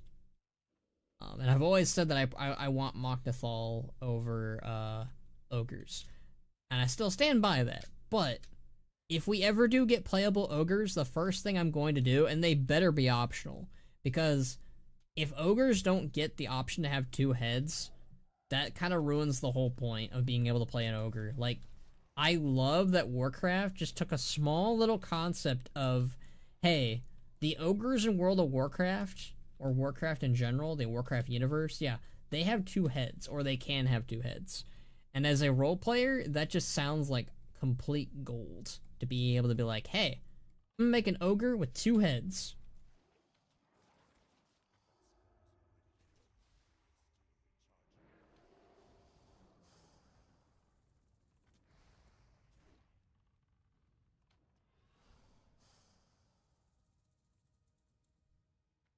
I think that's like super appealing when it comes to the option. If you were able to play a if you were to play an ogre, just having 2 heads as an option would be really cool. At least ogres are relatively easy to implement. They are just your basic humanoids. I mean, on some level, yeah. I mean, you'd have to definitely find a way to put a helm on them, especially with their horns or whatever. But like, I think it is achievable. Ogres are probably easier than, you know, again, Naga or Nerubians, for an example. Some ogres already do kind of wear some of the player gear armor, not all of the player gear armor, but like they can wear boots, they can wear belts, they can wear pants, they can wear chests. I think the only struggle they're going to have are with helms, really. They need to have an option to let you and a friend play the same character, like the April Fool's joke from years ago. I don't think they're gonna do that. That sounds way too complicated. As much as I do like Cho'Gall in the Heroes of the Storm game, like that's a fun little thing to play when you're playing with your like a friend and voice. But I don't think I personally don't like the idea of or like I mean I get it, it's giving the option, but I think it's okay without it, you know? It's not a make or break situation, at least.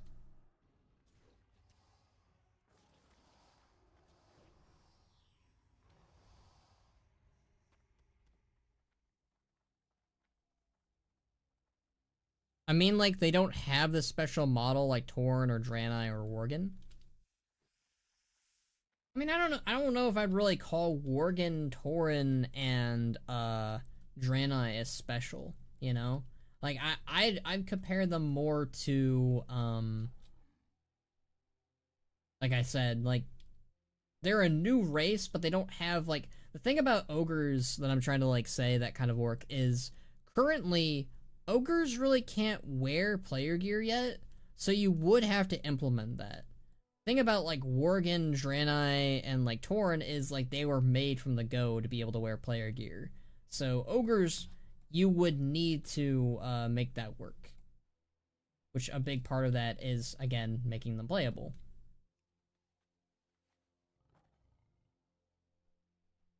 It's not that bad since they have Worgen heads and Tauren heads. I mean, same, it would be a balancing hellscape and also would break friendships with you getting your bud killed. I think it would just be complicated, like, in a grand scale, because, like, you would have to hook up with your friends somehow and make that work in some way. I don't know. It sounds needlessly complicated for something that I don't think many people would do anyways. I don't know. I'm a bit of a solo player myself. Like, I like playing with friends, but I also just prefer playing on my own. I know that sounds weird for an MMO, but yeah.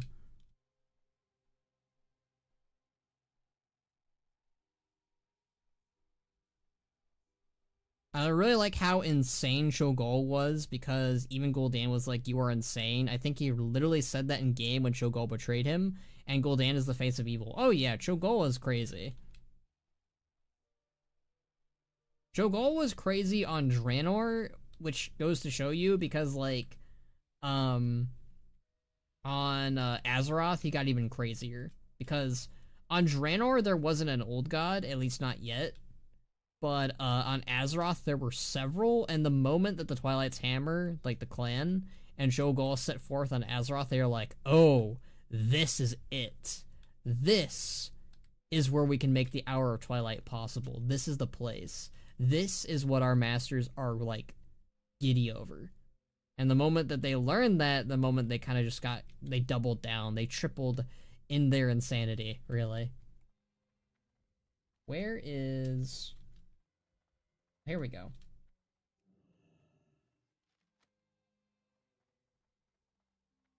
Alright, cool.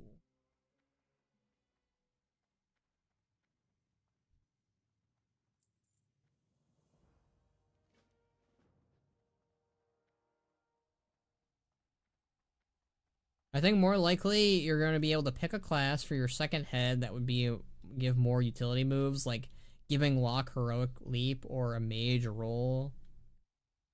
I don't know. I think it's just going to be a cosmetic thing, if I'm being honest.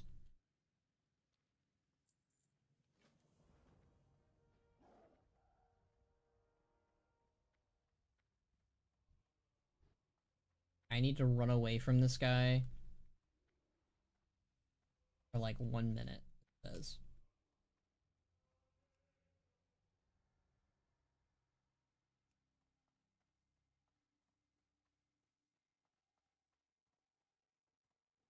Oh, he's immune to that. That's fun. Yeah, exactly. When Mr. Evil tells you that you are way out of line, you know the dude is insane. I mean, evil and insanity don't go hand in hand completely. Like, Gul'dan has plans. Gul'dan is like a thorough thinker. Like, as much as we want to give Gul'dan some slander for being, you know, Gul'dan, he is a smart cookie. I think when Gul'dan and like Cho'Gall found each other, I don't even think it really goes that much into that. But as far as I know, um, you know, he took him as his apprentice, so he must have seen something in Cho'Gall beyond just insanity. The insanity didn't really kick in anyways until like after he met the Pale Orcs. So at one point, Cho'Gall wasn't this crazy guy. Also, I love that you can see Winter Spring. That's cool. Right, spiked Basilisk Hide. Is this where we need to do it? I think so.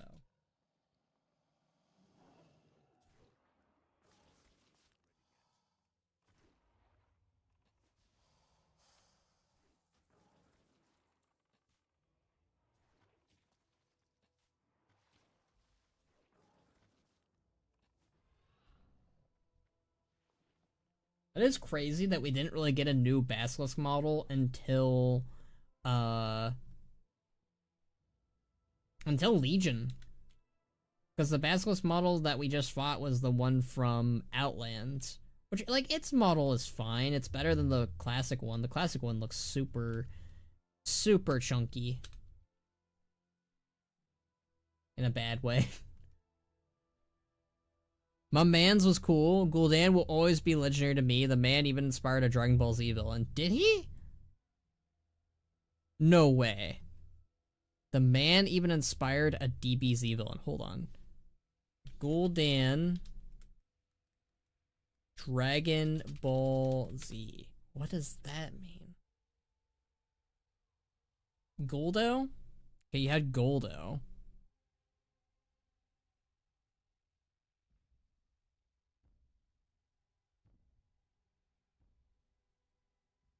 My favorite part of Shadowlands is that Gul'dan wasn't there. Huh? Oh! My favorite part of Shadowlands is that Gul'dan wasn't serving the jailer all along. Well, in fairness, okay, there is a main contention that I think some people need to know about. Not every single character and villain in Warcraft worked for the jailer. I know that Shadowlands kind of made it seem that way, but it fortunately isn't the truth, which is a good thing. They are both, smart characters because as a spellcaster, you can't really be stupid. It's more on the opposite side. You have to be intelligent. Oh, yeah. Moro? Moro. Hold on. Moro, Dragon Ball Z. Wait, Moro was inspired by Gul'dan?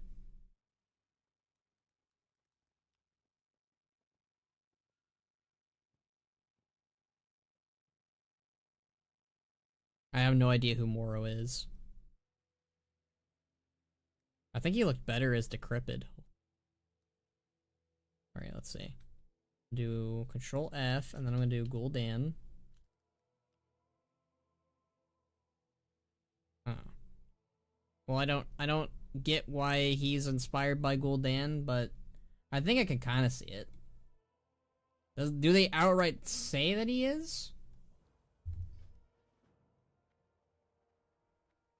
Yes, and a few other characters. Huh.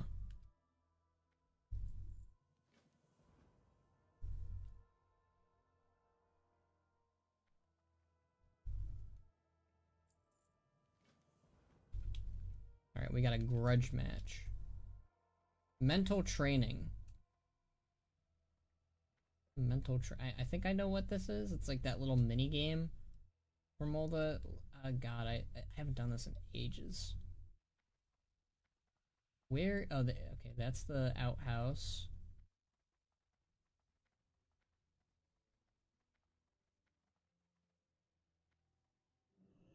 Here we go.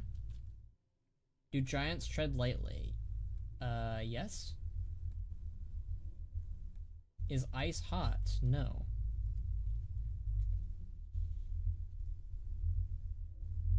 Do maggots feast on corpses? Yes.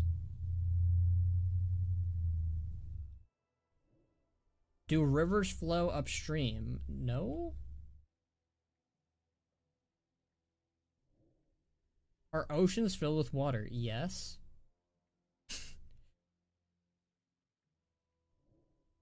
Is vinegar sour? Yes.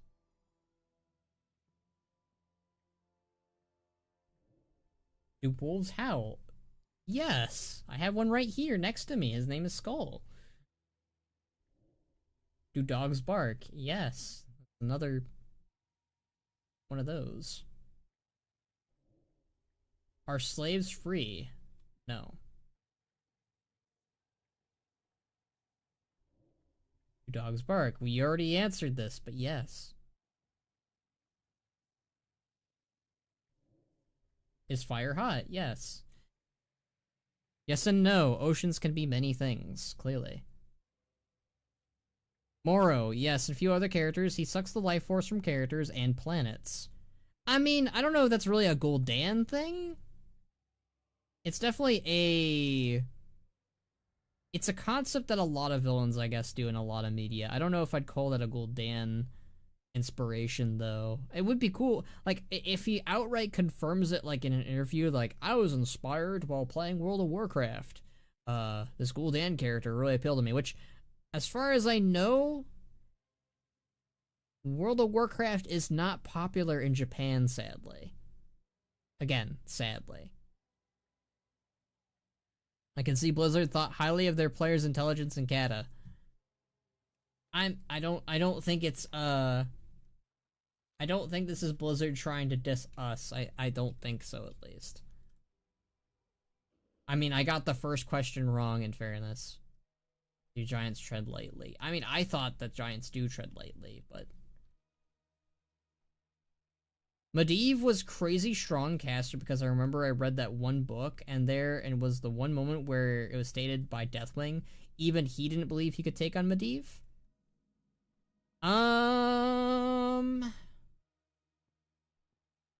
Depends on the story point. I mean, the thing is, the reason why Medivh was so powerful too was, one, he was born the child of a guardian, and then the guardian's power was transferred over to him.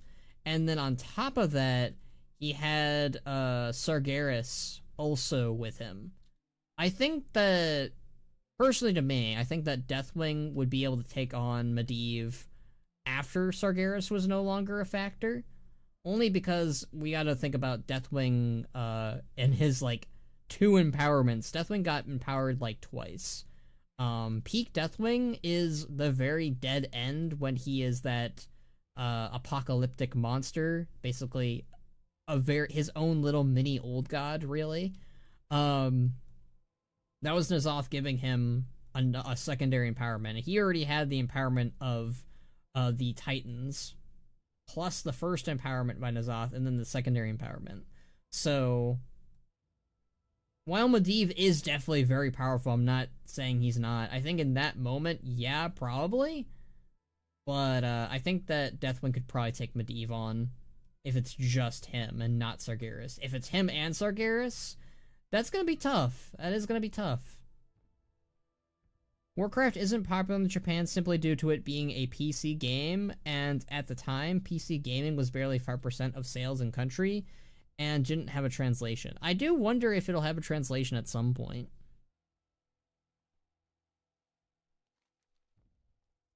Alright, hello there. Oh. Ogre Outhouse. Okay, so I need to start some beef between these two. Got it. Where's the Ogre Outhouse? There it is. Ignore me!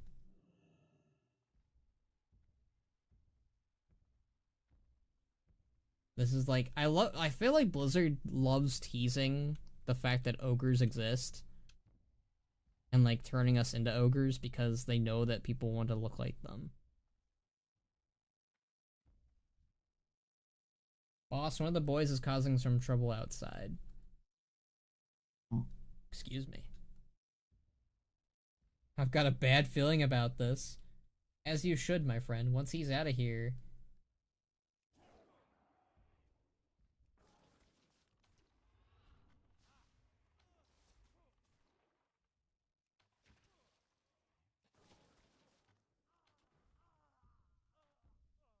Oh. Wasn't me. It was somebody else.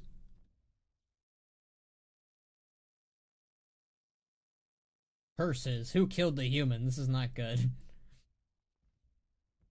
That is one handsome ogre. He looks alright. I've seen better. It will shapeshift. Well, we'll just see about that.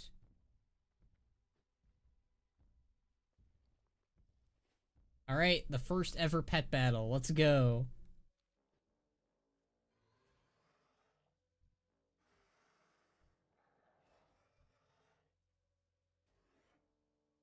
I mean, you put a raptor against a baby corehound. I think that the corehound's gonna win because it can literally spit fire. Yeah.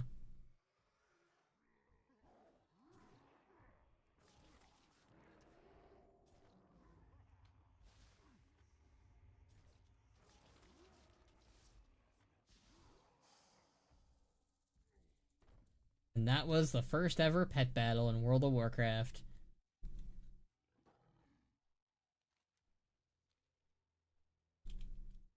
I do like, pet battles are kind of like, I think they're underrated if I'm being honest. I think people really hate them. I think they're okay. I just haven't been really like that gaga for them since they came out. Like I think like when they came out it was like really interesting, but after that it kind of just lost its taste and flavor a little bit.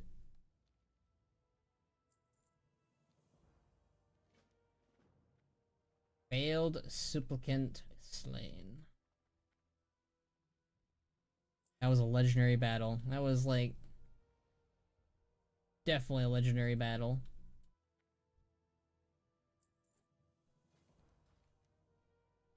Alright, let's kill some people. I think they're like in cages, right? Oh no, here they are. Hello.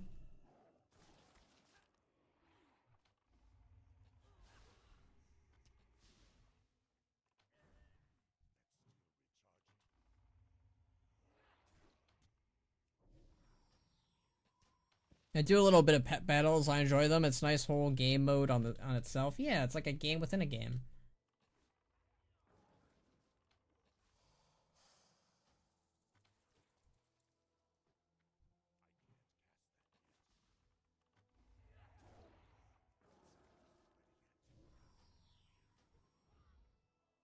We need one more. Let's end this on an orc.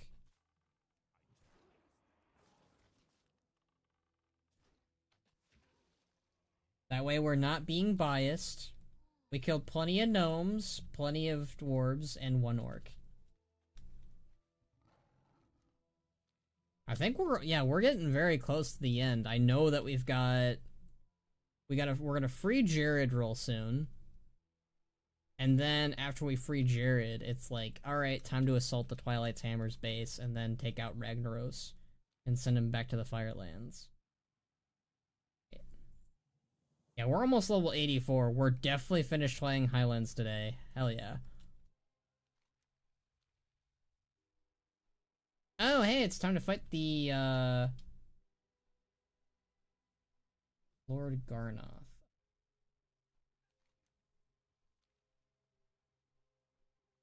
Yeah, we get to, fight the Burning Legion now. Cool. I always really liked how, the Burning Legion was always kind of like creeping in the background when it came to WoW. Like they were always like a ever-present threat that was you know, eventually dealt with, obviously in Legion. But like I always just really liked how like Cataclysm kept them in the background, Mists of Pandaria kept them in the background.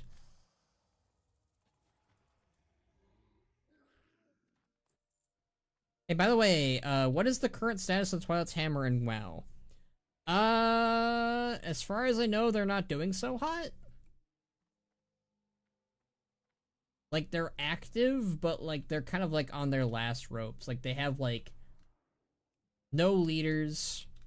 Their old gods are all pretty much inactive or dead or just not responding to their calls. I think that what's more likely to happen is that Xal'atath might take the remnants of the Twilight's Hammer and use them for something. Because she's the closest to an old god they have left, and, like, you know, she can lie to them and say that she is an old god. Or, you know, she can be like, hey, I talked to our boss's boss.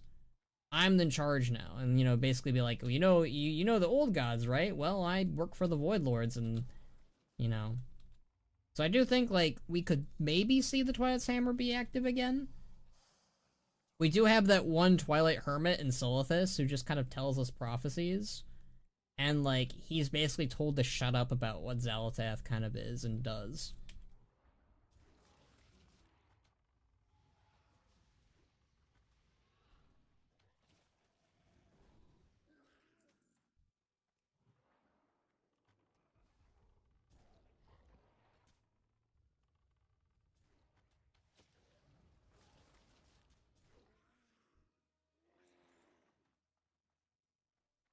I wish we had more, like, info on the Twilight's Hammer, though, because the last time we got anything for them, I think, was, Battle for Azeroth. No, it was Dragonflight. I'm wrong. Yeah, we got a nod to them in Dragonflight. Nothing in Shadowlands, of course. Oh yeah, the orc guy. Yeah, the orc guy is crazy, but like, he does have some knowledge that could be handy for us, definitely.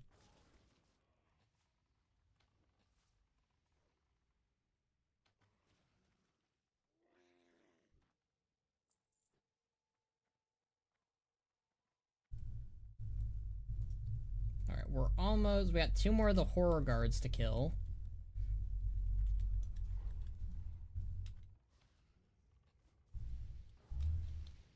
I do think it's a little bit of a shame that, this doesn't look more like a Legion base camp and looks more like a Twilight's base camp, but... Conquest versus Azeroth? I feel like a Viltrumite, as cool as, like, and good as they are, like, I feel like he'll do some damage for sure, but I don't think he's gonna last for very long. Considering, like, they're very sensitive to sound. And we do know that Mark can take them on, or Conquest on, but yeah, I think Conquest is getting taken out pretty quickly by, like, the best of Azeroth. I feel like, cause like Invincible kind of like plays on its own rules too, but like World of Warcraft also plays on its own rules as well. Like Invincible is far more like, I guess, realistic with its brutality in some ways, but like Warcraft, like in its own way, it can kind of shrug off certain damages. Remember, Nolan's speed ran an entire planet in a matter of days? I understand people like using the whole speed argument, but like, you can't really apply it in WoW either, in my opinion. Cause like, you can have a character be like, oh, I'm super fast, I can dodge this, I can dodge that. But then like, you also have situations where like, Deathwing, right? Deathwing flew around all of Azeroth, and he could also fly at a super high speed. So, like, are we pitting Conquest over modern-day Warcraft? Or are we pitting him against everything in Warcraft? Because once you do that, he's facing everything. He's facing Titans, he's facing Old Gods, he's facing Jaina, he's facing Thrall, he's facing... It kind of... I just feel like the whole, like, dodge thing is like, oh, well, he can just dodge. Oh, he can just, like, fly through a person and obliterate them in a second. Like... Again, Warcraft plays by its own rules, so I think that Conquest would do a lot of damage to the average day citizens and average day Joe and Warrior, but the moment he starts crossing the big leagues, like the Dragon aspects and the Titans and, you know, the Old Gods, that's kind of where things start to fall apart. I don't know, they can be dropped from orbit with a minimal damage. I mean, I did say Azeroth. Well, Azeroth includes the Dragon aspects and the Old Gods. And if you're talking about, again, you didn't, did you say modern day Azeroth? Because the moment we introduce Old Gods and demons are probably where things are going to get way too hectic. But, I mean, Azeroth herself probably starts to, become a factor too, then maybe. If she wakes up, then Conquest is fucked. But that's a whole other can of beans that I'm not even gonna open up. Yeah, I think that Conquest gets obliterated the moment everyone starts teaming up on him. Like, yeah, he can start, like, throwing people in orbit, but as we know, Warcraft people can survive in orbit. We literally are on the Kil'jaeden spaceship, and we are breathing just fine. So I don't even think, like, you know... I don't think we need to breathe in World of Warcraft in space. I think that people can just ignore that. It's kind of like Jimmy Neutron, where they like kind of just gloss over that fact. Just the one we experience? What do you mean by that? There's several Warcrafts or Azeroths we experience. I'm talking about, okay, are you talking about modern day Azeroth? Or are you talking about any point in Azeroth? Like, that's what I'm asking. Because, like, the moment we introduce Deathwing to Conquest is fucked. And then you also just have the Dragon aspects in general, too. So it's like, And And also a dragon took down Mark too. So I think Viltrumites in general are just weak to dragons, although that guy kind of just was a reality warper. So yeah, he's kind of an immortal reality warper. I don't think it's just a dragon thing. I take back that. Yes, modern day Azeroth? Okay. Unfortunately, Thrall's not at his best. So that is an unfortunate thing. So Thrall's not at his best. He doesn't have the dragon soul, but you do have the dragon aspects at least at their best and at their peaks now. So you have Nozdormu, who can just throw him through a rift in time and lock him in there, kind of like how that one guy does to Mark. So Conquest can essentially get locked in time or frozen, and then everyone can just stomp him.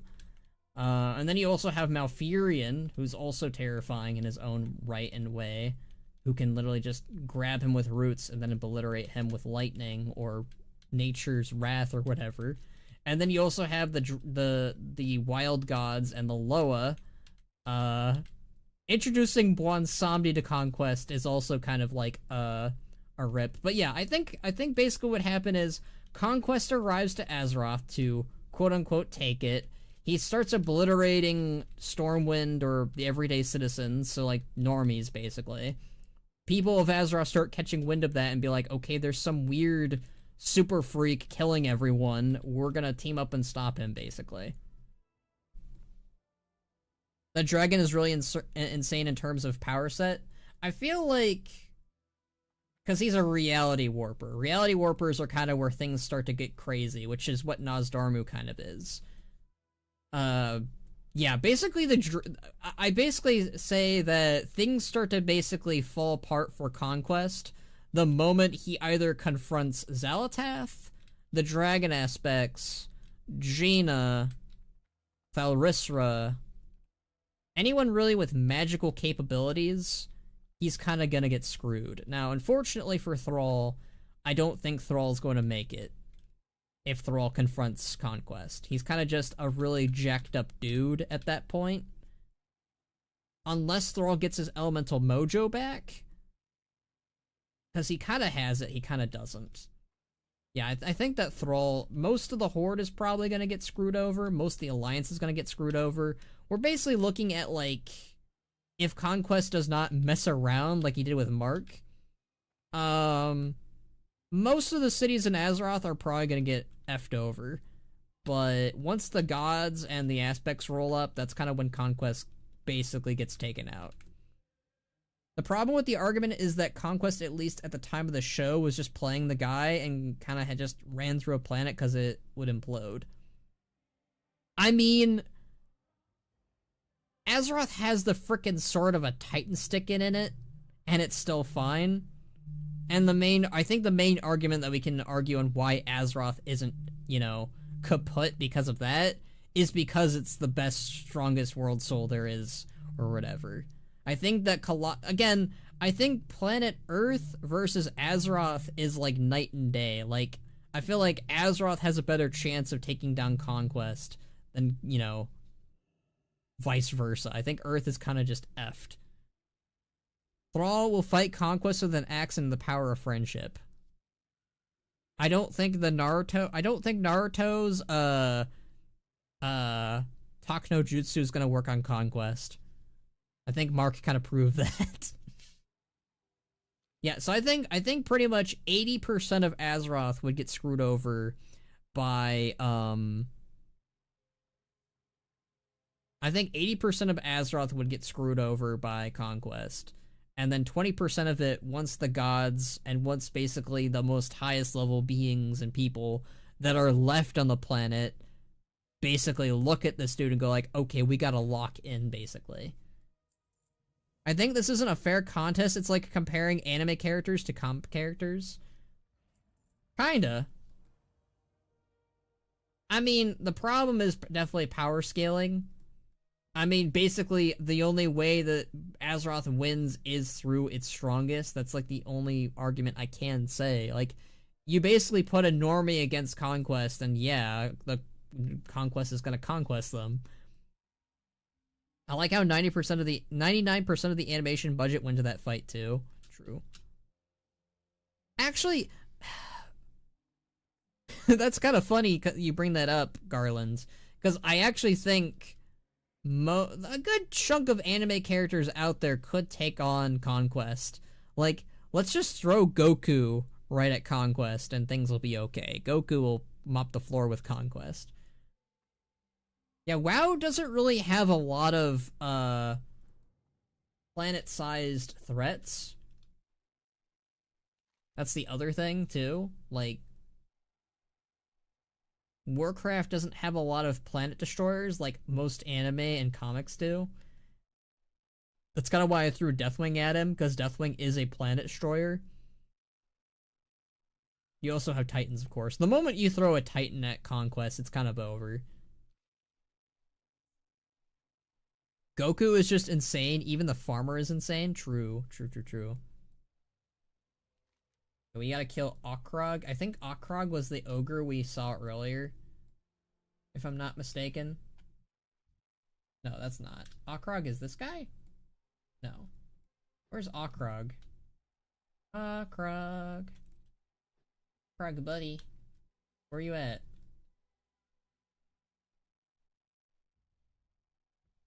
Beach riding for dummies.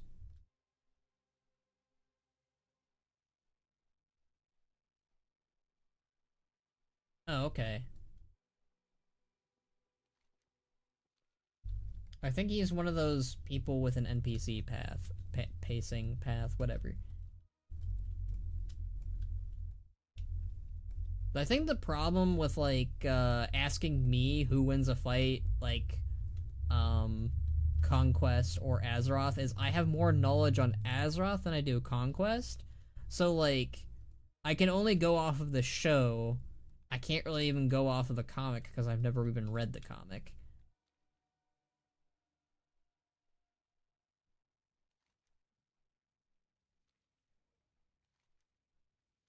So I can really only go off of what I know about Conquest. I know that he's, like, more jacked than Omni-Man, probably.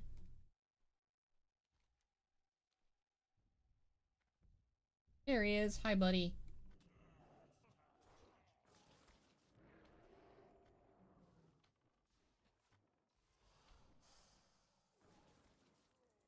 And, like, I think Azeroth could take Mark out. I think Azeroth could take Omni-Man out. And I think that they could take out Conquest. It's just a matter of time and a matter of who does he piss off, basically.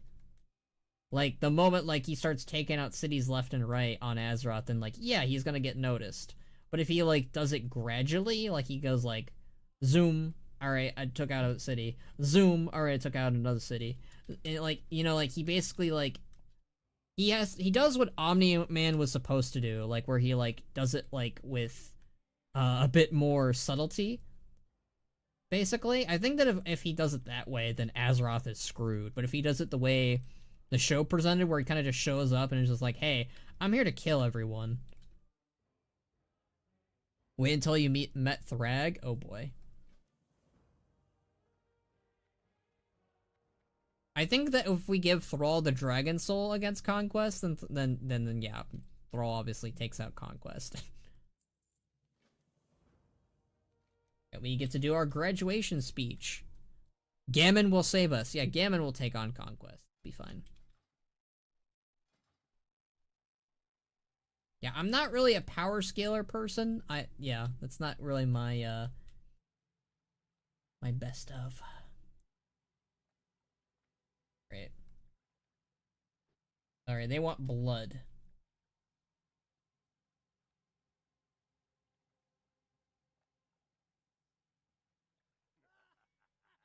Alright, they want something goofy.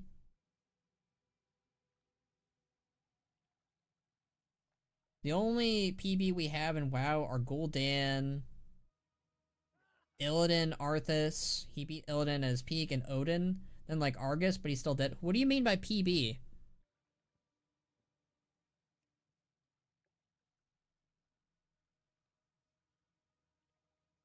Because I don't know about you, but there are definitely some more people that could level a lot of things in Warcraft. I'm the real PB. They want blood again. Only if there is loot involved. Planet Buster? I mean, if we're talking about current day, a lot of the dragon aspects, if they went bad, could be. Easily. I mean, we see that a lot. I mean, Murzond outright... I mean, Nozdormu's evil Dark Reflection Murzond is literally an example of... you know...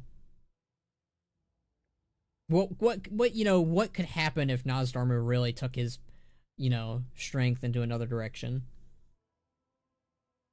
But Deathwing is pretty much the planet buster of Warcraft, but again, like, if we're talking about current characters that are not dead, rather. I don't know about Illidan being a planet buster, though. I think Jaina, if you give her the right tools. Thrall, if you give him the right tools.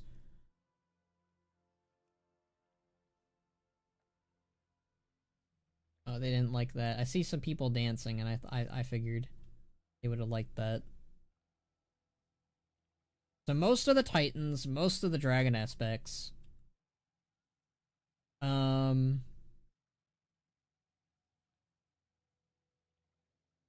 Medivh, as we mentioned earlier. And he is not dead. He's actually still alive.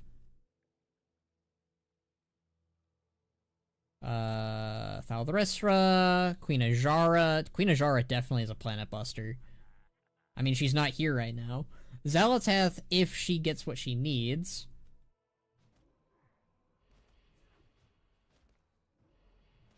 Alright, Jared, let's get out of here.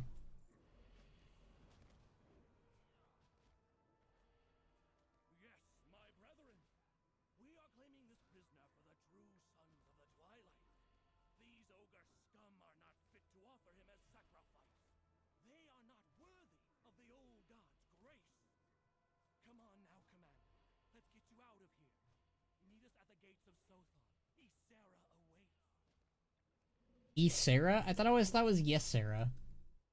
Ysera? Sarah, Ysera. Ysera. I wonder if that's another one of those Malfurion moments, because I know that, originally Malfurion was not, named Malfurion, he was named Furion. Yeah, Warcraft doesn't have too many planet busters. I will say that. But we do have a Deathwing, we do have Titans, we do have... It's not that they don't exist, it's just that we've never... I don't think we've really gotten to that point. I mean, you get someone with the Scepter of Sargeras in hand, and we are fudged. Hi, Cenarius. Your weird, gross Cataclysm model.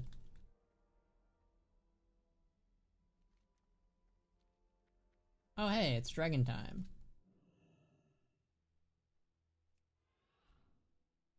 They really liked the vehicle stuff. That is one thing I do like remember, like, that is the one thing like WoW still uses to this day is the vehicle technology, but like Wrath and Kata was like, we're gonna use this a ton. Oh yeah, I can just do that. I forgot about that, yeah. I just, like, I pretty much am doing what Conquest would have done to Azeroth, basically, right now. Just appearing into people and obliterating them.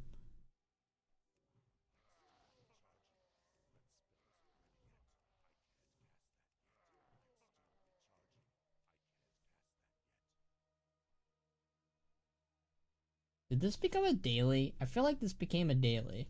Honestly, if this came out today, it would have been a world quest.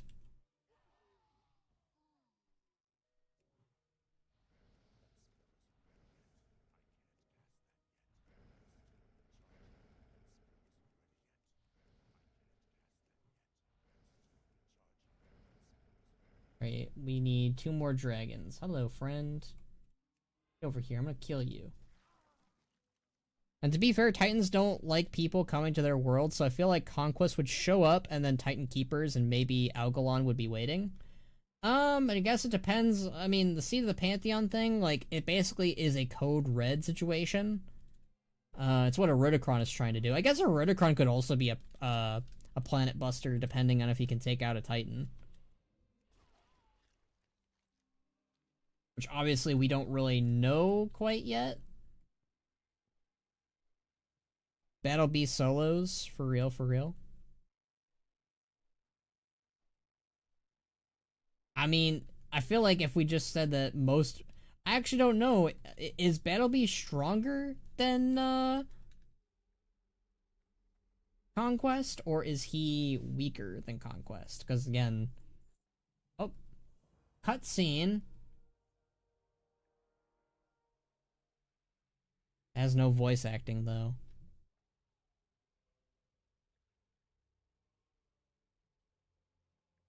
I always thought this was really cool that all of the ancients showed up to do some stuff.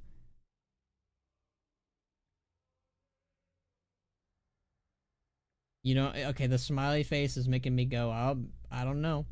I want to see more Rotocron. My man dipped after Dragonflight and we haven't seen him since. Well, he's not coming back until Last Titan. He outright said that multiple times. So, we're probably not going to see Rotocron until Last Titan.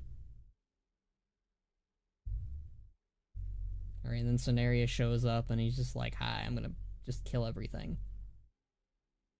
I mean, this is a good example of, like, how powerful wild gods are, I guess.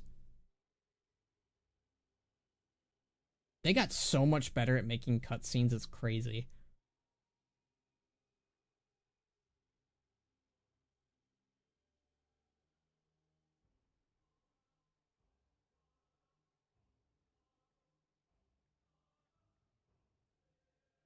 I'm gonna let that play out. I'll be right back real quick.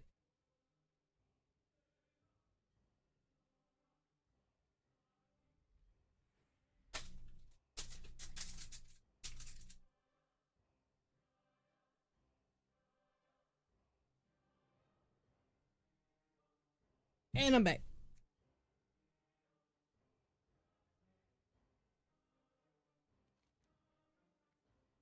Man, that was weird.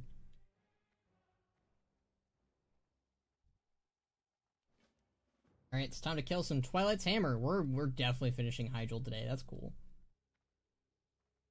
I might save doing Twilight's Hammer tomorrow. Twilight Highlands tomorrow. I know it's ending the stream earlier, but I mean, hey. That really goes to show you how long Vajir was. Like, that first bracket of going and starting Cataclysm was just like... Yeah.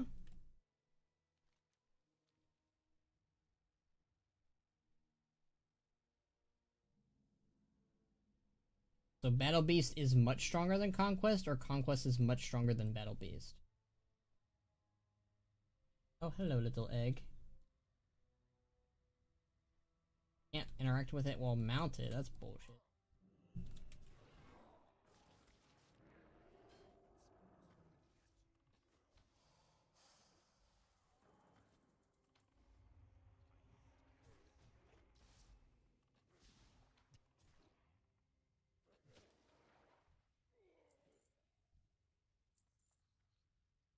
Battle Beast is insane? I mean, I believe that. So if Battle Beast is even stronger than Conquest, oh shit. Battle Beast is much stronger than Conquest. Oh.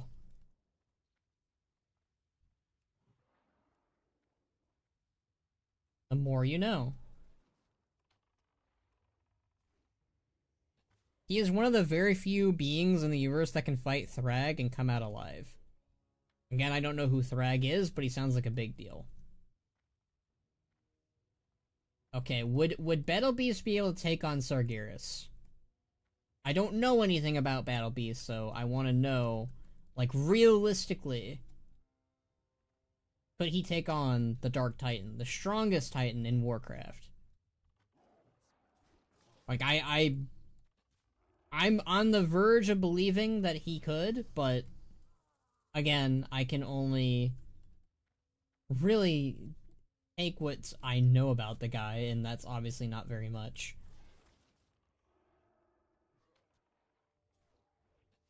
Again, this just kind of stems from the whole subject of, I know more about Warcraft, but I don't know that much about Invincible lore.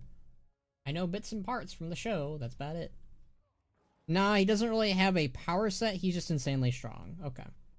No, but he could probably take out a Keeper by himself. Well, his Keepers aren't all that, really, if I'm being honest. He can fight a Keeper for sure. I mean, Keepers in Warcraft are not that powerful. I'm gonna be honest with you. Keepers in Warcraft, like, I thought they would mean something at one point, but if I'm gonna be honest with you, like, Keepers are, like, definitely below Dragon Aspects when it comes to power scale. Like, with what Dragon Aspects can do, like, especially Deathwing. Like, Deathwing is, like, probably the strongest Dragon Aspect there is, but, like, we never really see Alexstrasza do that much, sadly, like, in terms of power scaling. But, like, Ysera's pretty strong. She can literally put you to sleep and, like, melt you. Nosdormu has power over time and can control time and blah, blah, blah. Technically Abyssian, and I guess also Deathwing, you know, has power over the earth and elements and blah, blah, blah there. Malagos or Kalagos has power all over magic, so you get the idea that Dragon Aspects are a bigger deal than Titan Keepers are. Titan Keepers are just, like, mildly pathetic, in my opinion. If we're talking pure strength, he can definitely take on Archimonde for sure solo. I can believe that. Archimonde isn't that, like, he's high on the power scale in Warcraft, but, like, he's not, like, he's not a chump. Yeah, I could see Battle Beast taking, I can honestly even see Conquest taking on Archimonde and kill Jaden. I feel like things kind of get, like, really murky when it comes to, like, Ajara and, like, Old Gods and Dragon Aspects and Titans, obviously, but, like, that's, like, the highest peak you can get.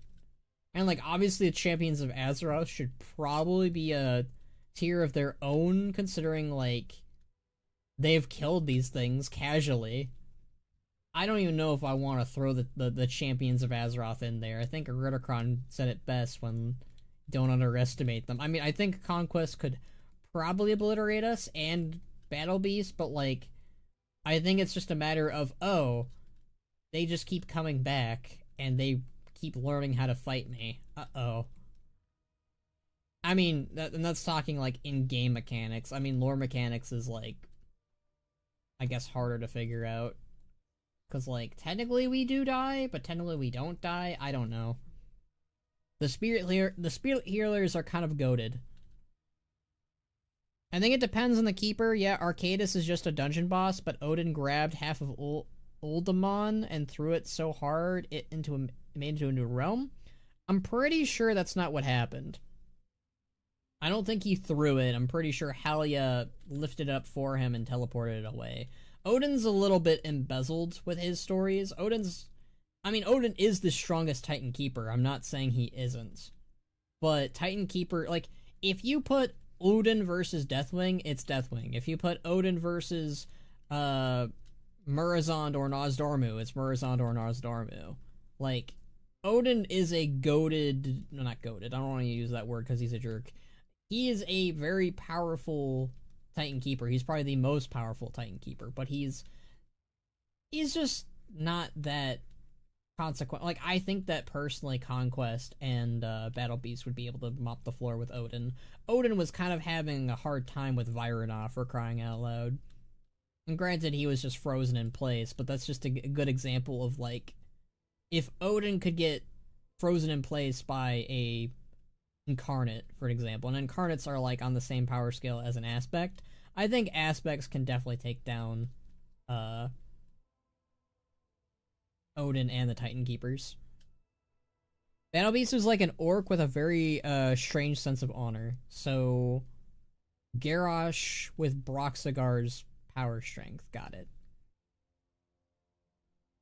True, that's unfair, since how hidden power of mortals of Azeroth is too much for most excuse me.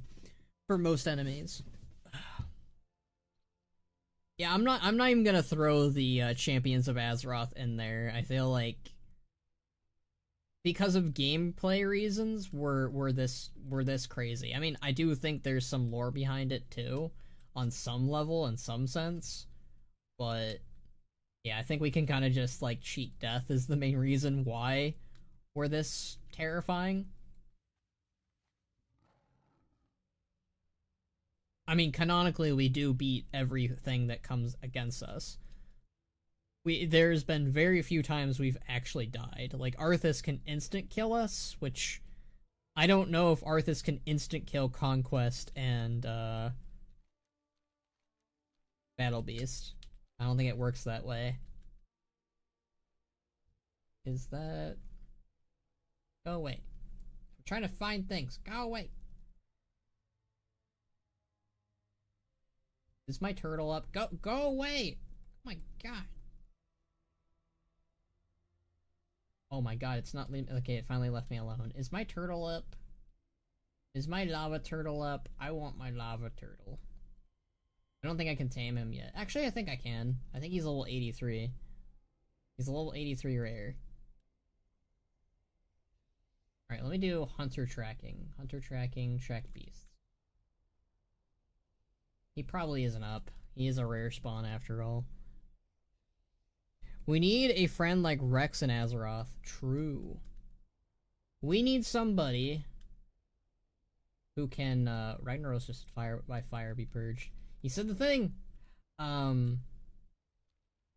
mean the guy can just blow up his entire skeleton and take out a mark, so spoilers for Invincible, I guess, but I mean the show's been out for a while. I don't know. I mean, we're talking about spoilers and Battle Beast being super strong, so what do I, you know? Yeah, Invincible spoilers, yeah. Why can't I mount up? Mount up. Mount up, damn it. About to hit level 84. He said the line, Wagwan, hello, sick. Because if you read the lore, the jailer was Titan+++ threat, so nothing is beyond the players. I read the lore, the jailer is not Titan+++. I'll be honest with you, the whole jailer is like super strong and super powerful and more powerful than Titan. He's not more powerful than Titan, guys. He's not. There's little evidence that really helped with pushing that as a thing. At best, I think Zoval is maybe on par with Argus. And that's being generous, really. Mainly because we took out Zoval without much help. I agree to that, but they overhyped. They did overhype. You know, it's. I think the problem is they were really trying to. They wanted to one-up N'Zoth and Argus with Zoval, but it was not very realistic, sadly. I won't even say sadly. Like, it just was unrealistic.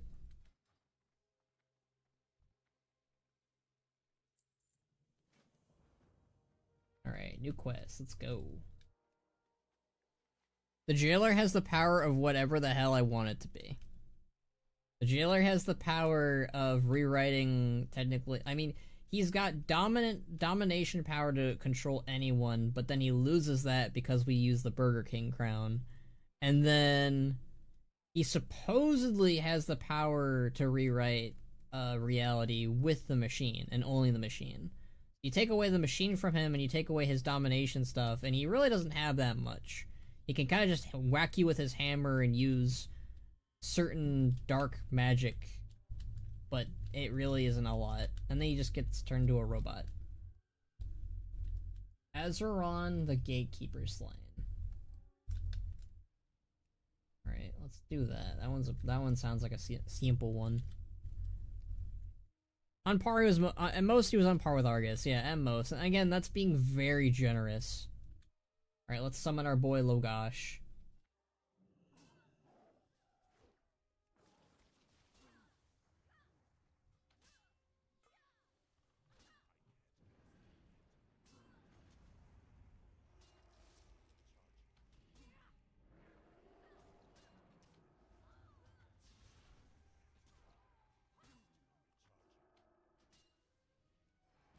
Oh, random lag. That's weird.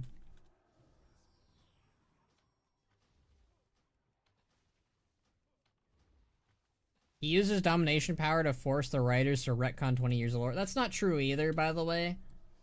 There really isn't much retconned lore, thankfully.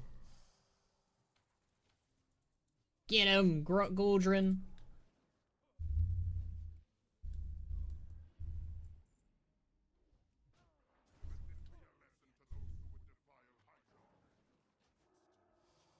Hell yeah. That's my boy.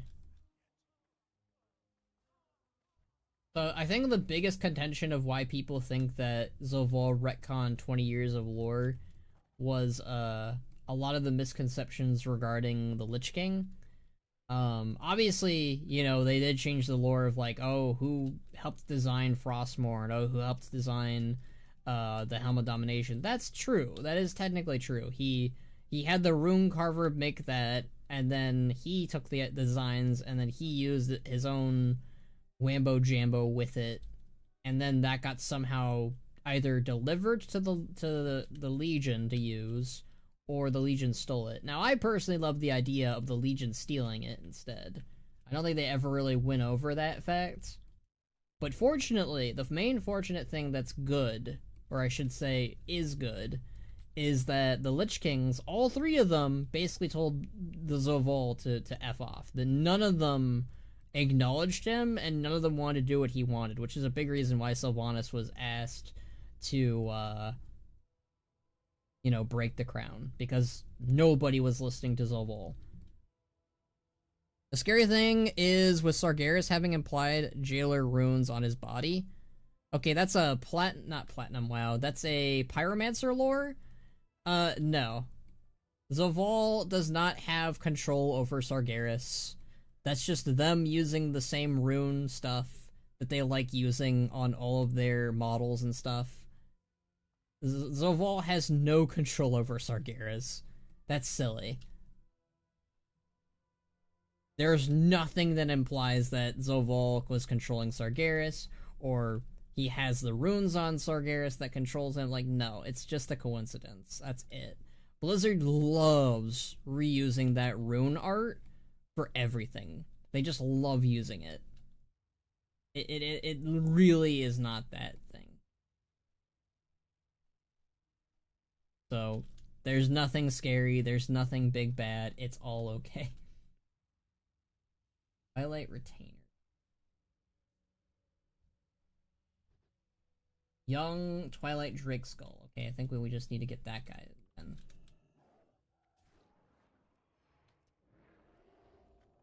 I figured, but still, seeing that made me sweat. I don't know. I never really thought that much about it. I mean, I don't really read that much into it, because at the end of the day, I know that it's just them loving that runic scripture. They just love using it. I don't blame them, really. It's nice looking.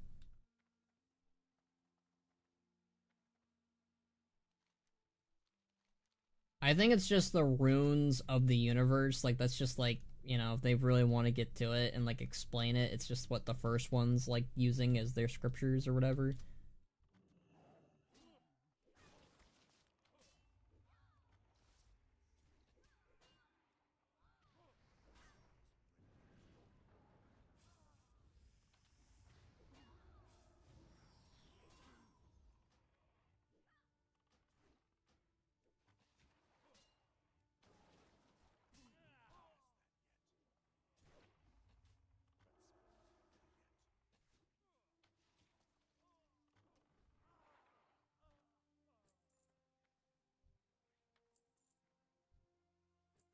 Oh, we are like right about to hit level 84. Nice. Do we get anything at level 84 at all? Leave me alone. I don't think we do. Wait, what's this? I saw an ability. What was that? Venomous reduces the effectiveness of healing taken? Oh, okay, interesting. I don't remember ever getting that ability, but nice. Nice little PvP ability, I guess.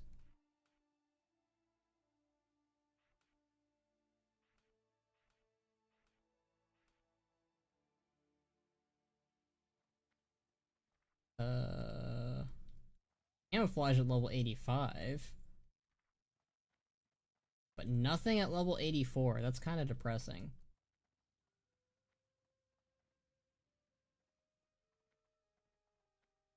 Emissary of Flame. Oh, we do need that. Nice.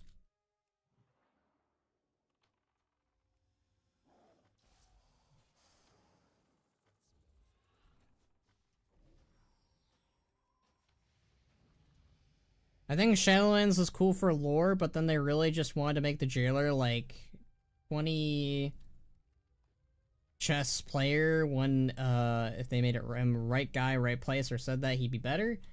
I think I don't even know if I'd really call Shadowlands cool for lore, in my own opinion. It's kind of just a very bleak time for me when it came to WoW lore in general. I really don't like most of it, sadly.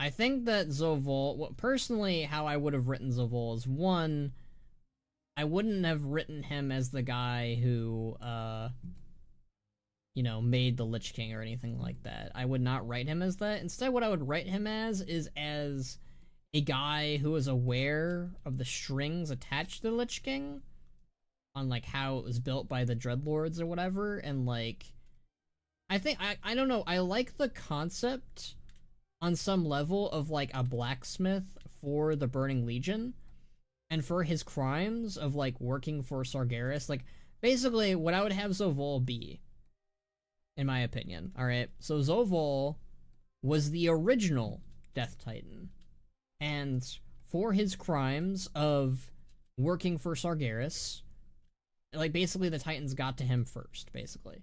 The Titans, they imprisoned Zovol right after, you know, this, how do I put this? You know what? No. Alright. Here's how I would do it. Basically, Zovol originally, again, he is like either he is a Titan or a Constellar or something really powerful, okay? He's an ancient entity that Sargeras employed into his ranks. Maybe he is like a god on his world, but like to a Titan, he's not that much. And what I would have him be is this entity that was imprisoned by Sargeras after the creation of Lich King. Why?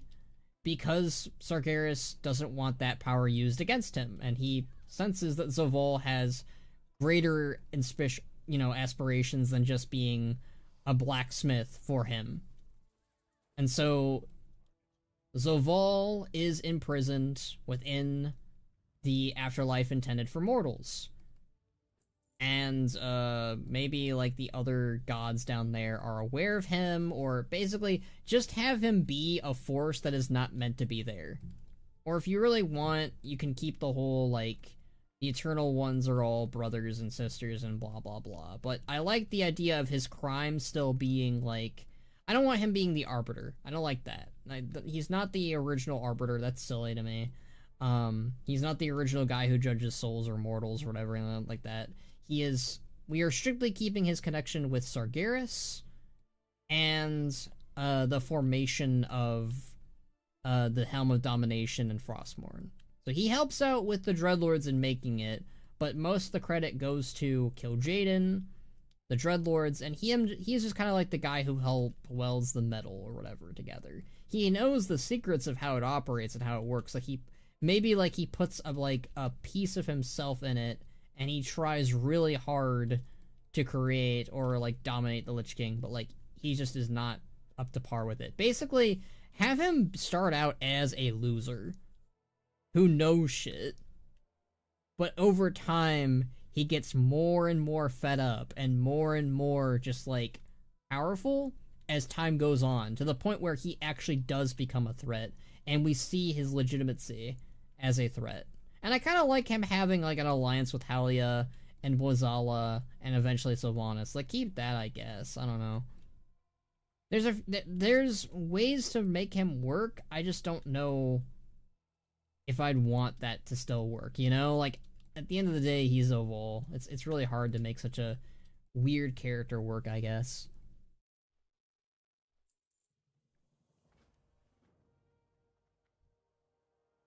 Let's see. An upgrade.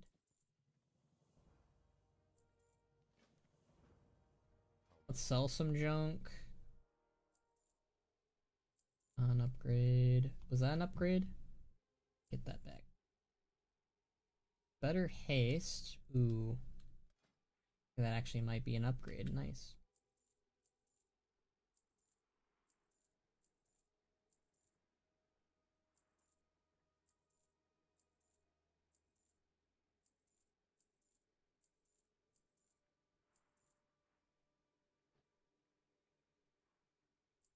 Ooh, we're at 5K. Nice. Might be able to save more stuff up. I mean, we might be able to get 310 flying, but I don't know if I want to buy it just yet. Like, I like having, like, if I have, like, 10K, maybe I'll buy it. I mean, getting gold in Classic is... I mean, Cataclysm is a little bit easier than getting it in original Classic, like Wrath or whatever. Let's summon the mama. Show yourself, beast! We will destroy you and your corrupt spawn, no matter where you hide. Hi, Chronos.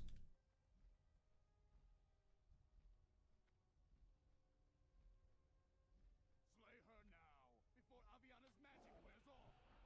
Befoil the winds of Hyjal,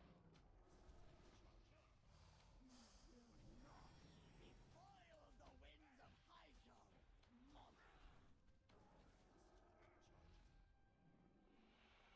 I do think Hyjal has a better conclusion than Vajir does.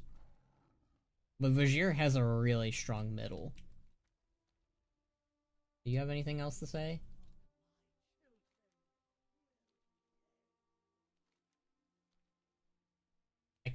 So I don't know if anyone else, when they play Cataclysm or Wrath or Burning Crusade or Classic, when they're in their flying mounts, obviously not Classic, but I keep trying to use my Dragonflight abilities. Like, I'm about to hit the 3 button, and I'm just like, oh wait, this isn't Dragon Raiding. Alright, King Moltron.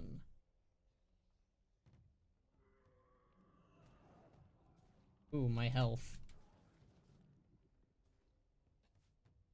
Get him, Tortalla! No! He killed Skull! Tortalla, get him! Get him, Tortalla!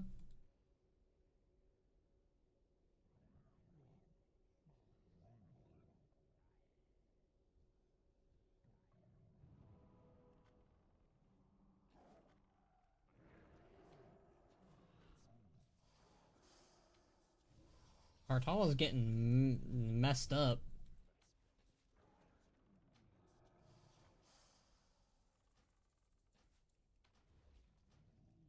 How do you feel about Zelrun competing with you for viewers?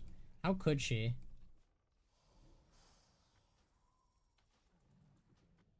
I can never go back to normal flight now. Dragonflight ruined it for me, right? Really good flying.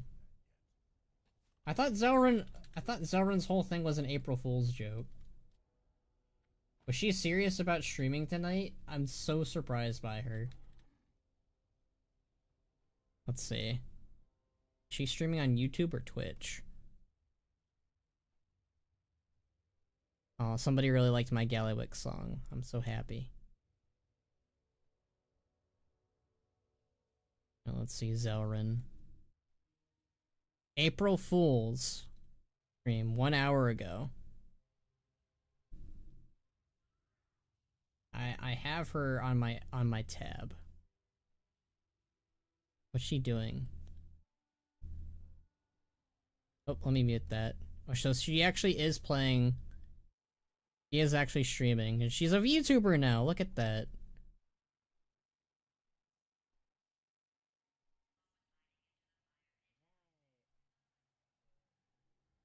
Look at that. She is a part of the VTubing squad. Oh, look at me. I never scrolled in. That is my bad. I am the greatest VTuber of all.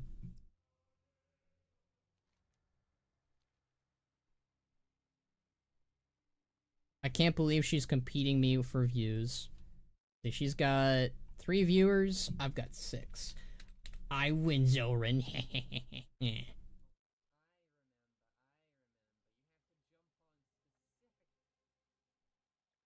Well, that's fun. I'm probably gonna end my stream soon once I finish Hyjal anyways, so I can watch her stream. And I can bully her. Let's see, I want the ring. Alright, let's go defeat Ragnaros. Yay! So we'll start Twilight Highlands then tomorrow. That's nice. I mean, we're ending the stream an hour early, but I'm okay with that. But, I think that might mean then there's a good chance that Thursday we might need to find a new game then. That or I could play retail. Go defeat Ragnaros. The Inner Spire. The battle to free Hyjal from Ragnaros has begun. I don't know what there is, why there is such an interesting appeal to fire versus nature. What?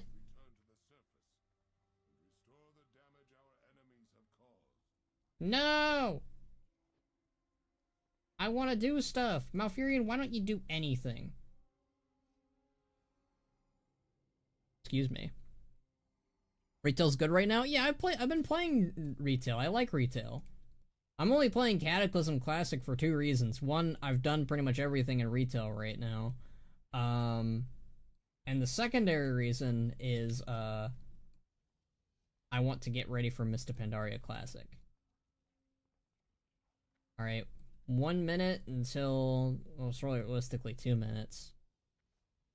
Yeah, so what I'm gonna do here is I'm going to, do this quest, wrap things up with Mount Hyjal, and then, obviously end the stream, but, tomorrow we'll start Twilight Highlands. I'll probably maybe finish Twilight Highlands, I don't know. I'm not sure if we'll finish it, but we'll definitely hit level 85 tomorrow, I think. I could be wrong. If we don't hit level 85 tomorrow, then we'll continue our fight. But, yeah, I think that we're gonna hit 85 this week for sure, regardless. Either today, not today, either tomorrow or on Thursday. But, that means this will be the final week for Cataclysm, I'm thinking. And we'll, you know, maybe we'll do the Mists of Pandaria pre-event whenever that comes out. Maybe. Depends. I think they botched it last time. They didn't even do the Cataclysm pre-event, so... I need to. I want to play Metalock so bad. I just really like Mists of Pandaria. That's the main reason. Like, I don't think I would play I don't think I would play Kata otherwise. I mean, I might. It's one of those things where it's like, it's a nice trip down memory lane.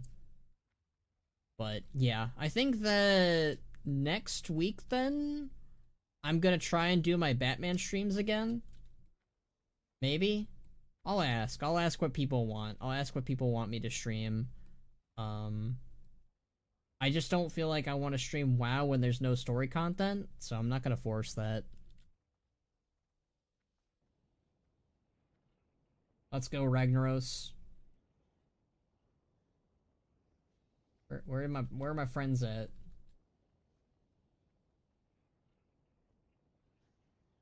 I heard in Legion they're adding Pandaran Demon Hunters. April Fools. Aha. Alright, let's talk to my homeboy Cenarius.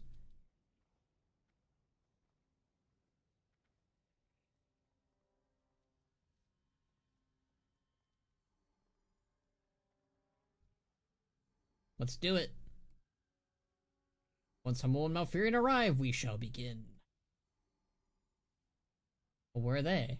There they are. There's my boy Hamul and Malfurion. I love that Hamul is kind of like on par with Malfurion in some ways. Like kind of like a Hell yeah. We shall face the Fire Lord and drive every ember of his being out of our realm.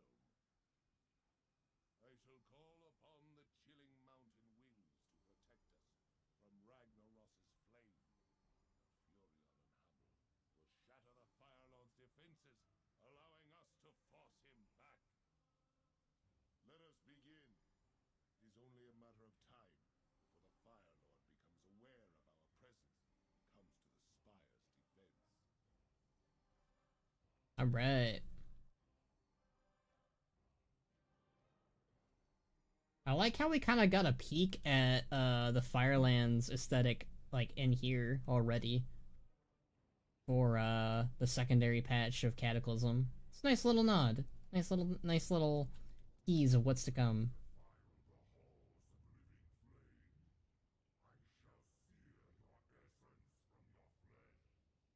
Hi, Ragnaros. Everyone move into position! Force him back into the Firelands! Face me, insects. I shall crush you firsthand. Let's go.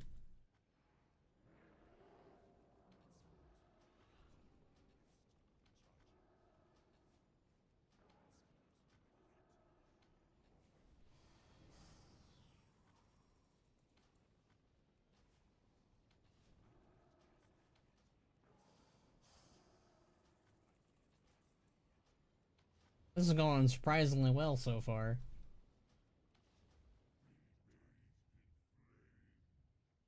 Oh, well. Avoid the flame waves. Are they using the Lich King music for this? They are. I never noticed that.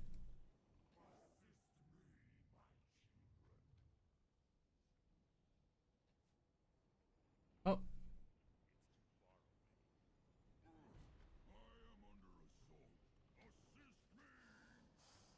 I got you, buddy.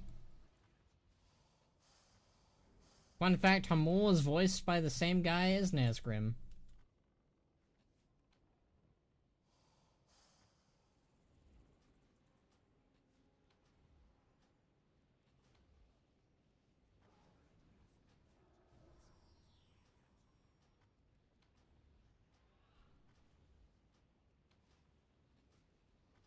Narius is actually taking damage, too. Oh, Malfurion needs help. Just noticed that. Did Malfurion ask for help? I don't think he did.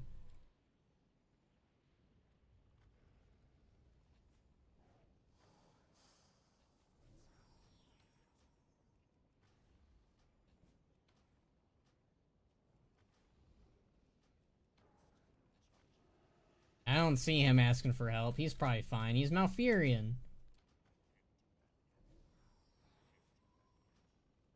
Alright, go back to the Firelands, Ragnaros.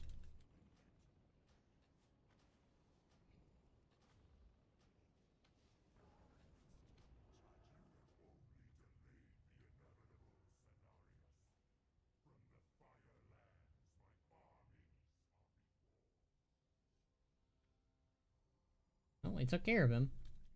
Took all of our combined strength, but we have pushed Ragnaros back into the Firelands. I like how the music changes. Let down our guard. It's only a matter of time before he regains his strength and returns to turn Nordrassil into ash. We must confer with the leaders of the Horde and the Alliance. Ragnaros must be defeated in his home realm. Only then will he forever be vanquished.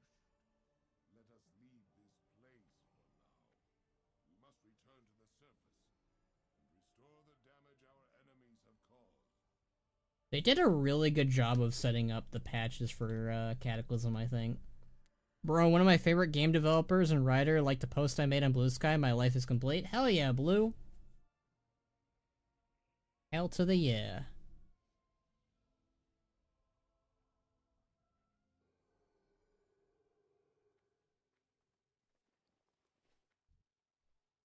Alright, let's take the ring, I guess. Nah, it's not even an upgrade.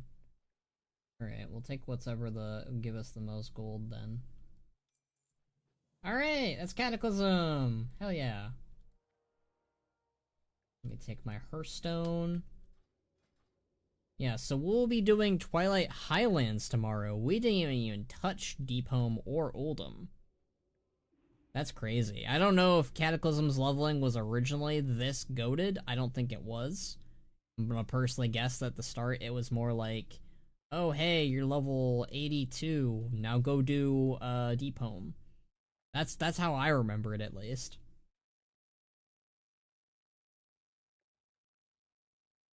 Clap, clap, clap. Yep, yep, yep. I mean, it was 2 claps, but I'm gonna give myself an extra clap. Yeah, so we're gonna end it here then. I'm gonna transmog my gear and I mean, I think I have a new talent point I can give myself. I'll do that, I guess. Yeah. We'll do Twilight Highlands tomorrow then.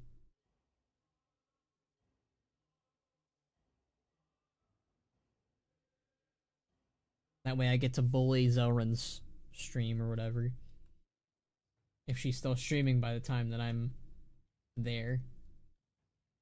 She said she'd be streaming all night, so. But seriously, I would love to full bear as a Pandaran druid. That'd be neat. I hope they give more druid like combos. I think that would be a great thing to do in Midnight, actually.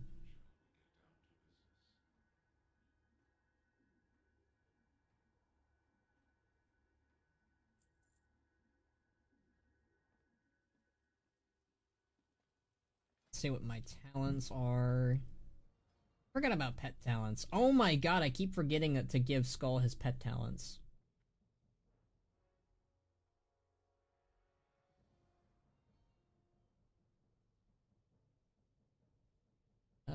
Heart of the Phoenix would be good. I don't think that they recommended that.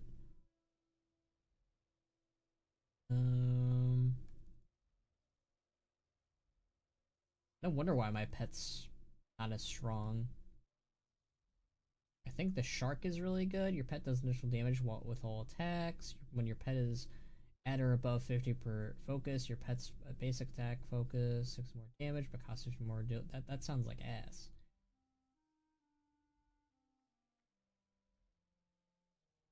Movement speed, armor, that might be handy. Alright, cool. Not sure if that's like the best of, but hey. Alright, now for me. Let's do Sikkim, I think. Really hit with your arcane shot, blah blah blah. Let's do that, because that way when we get... Wait. I have another thing that I can apply in? No, I don't. Okay. When we hit level 85, we'll be able to do that. Alright. Earthen Druid here. I mean, I guess you have rock bears. It's not out of the question. Alright, so... we will be doing... Twilight Highlands. I guess I can accept the quest over here. We will be doing Twilight Highlands... tomorrow. Cool beans. Be starting the next chapter in our story. We are almost done with Cataclysm. That's pretty neat, I think. Alright. I'm gonna end things here. Thank you guys for watching me again. I really appreciate you guys for tuning in to my good old Chronos streams. I will probably do a poll on Twitter following tomorrow, maybe? I might not stream on Thursday, depending on if we do wrap things up, because I don't just want to start a new game for one day during the stream, you know? Yeah, I'm probably gonna do a poll for either on after Thursday or on Thursday, we'll see. Oh, I got the wrong boots. It's gonna bother me. I'll do that. I'll do that off the. I'll end the stream, but I'll fix the boots. But yeah, thank you guys for joining with me. I will probably be doing non-WoW stuff maybe next week. I'll ask which games people want me to see, want me to play. Goodbye, have a good day. Thank you, Garland and Jacob and Blue and everyone else who tuned in, Zelrin and Domshire. But, yeah, I'm gonna, oh yeah, and Syl being the constant person who comes in. But, yeah, I will, see you guys tomorrow for more Cataclysm Leveling. It might be the last Cataclysm Leveling stream, so, yeah. Alright, bye you!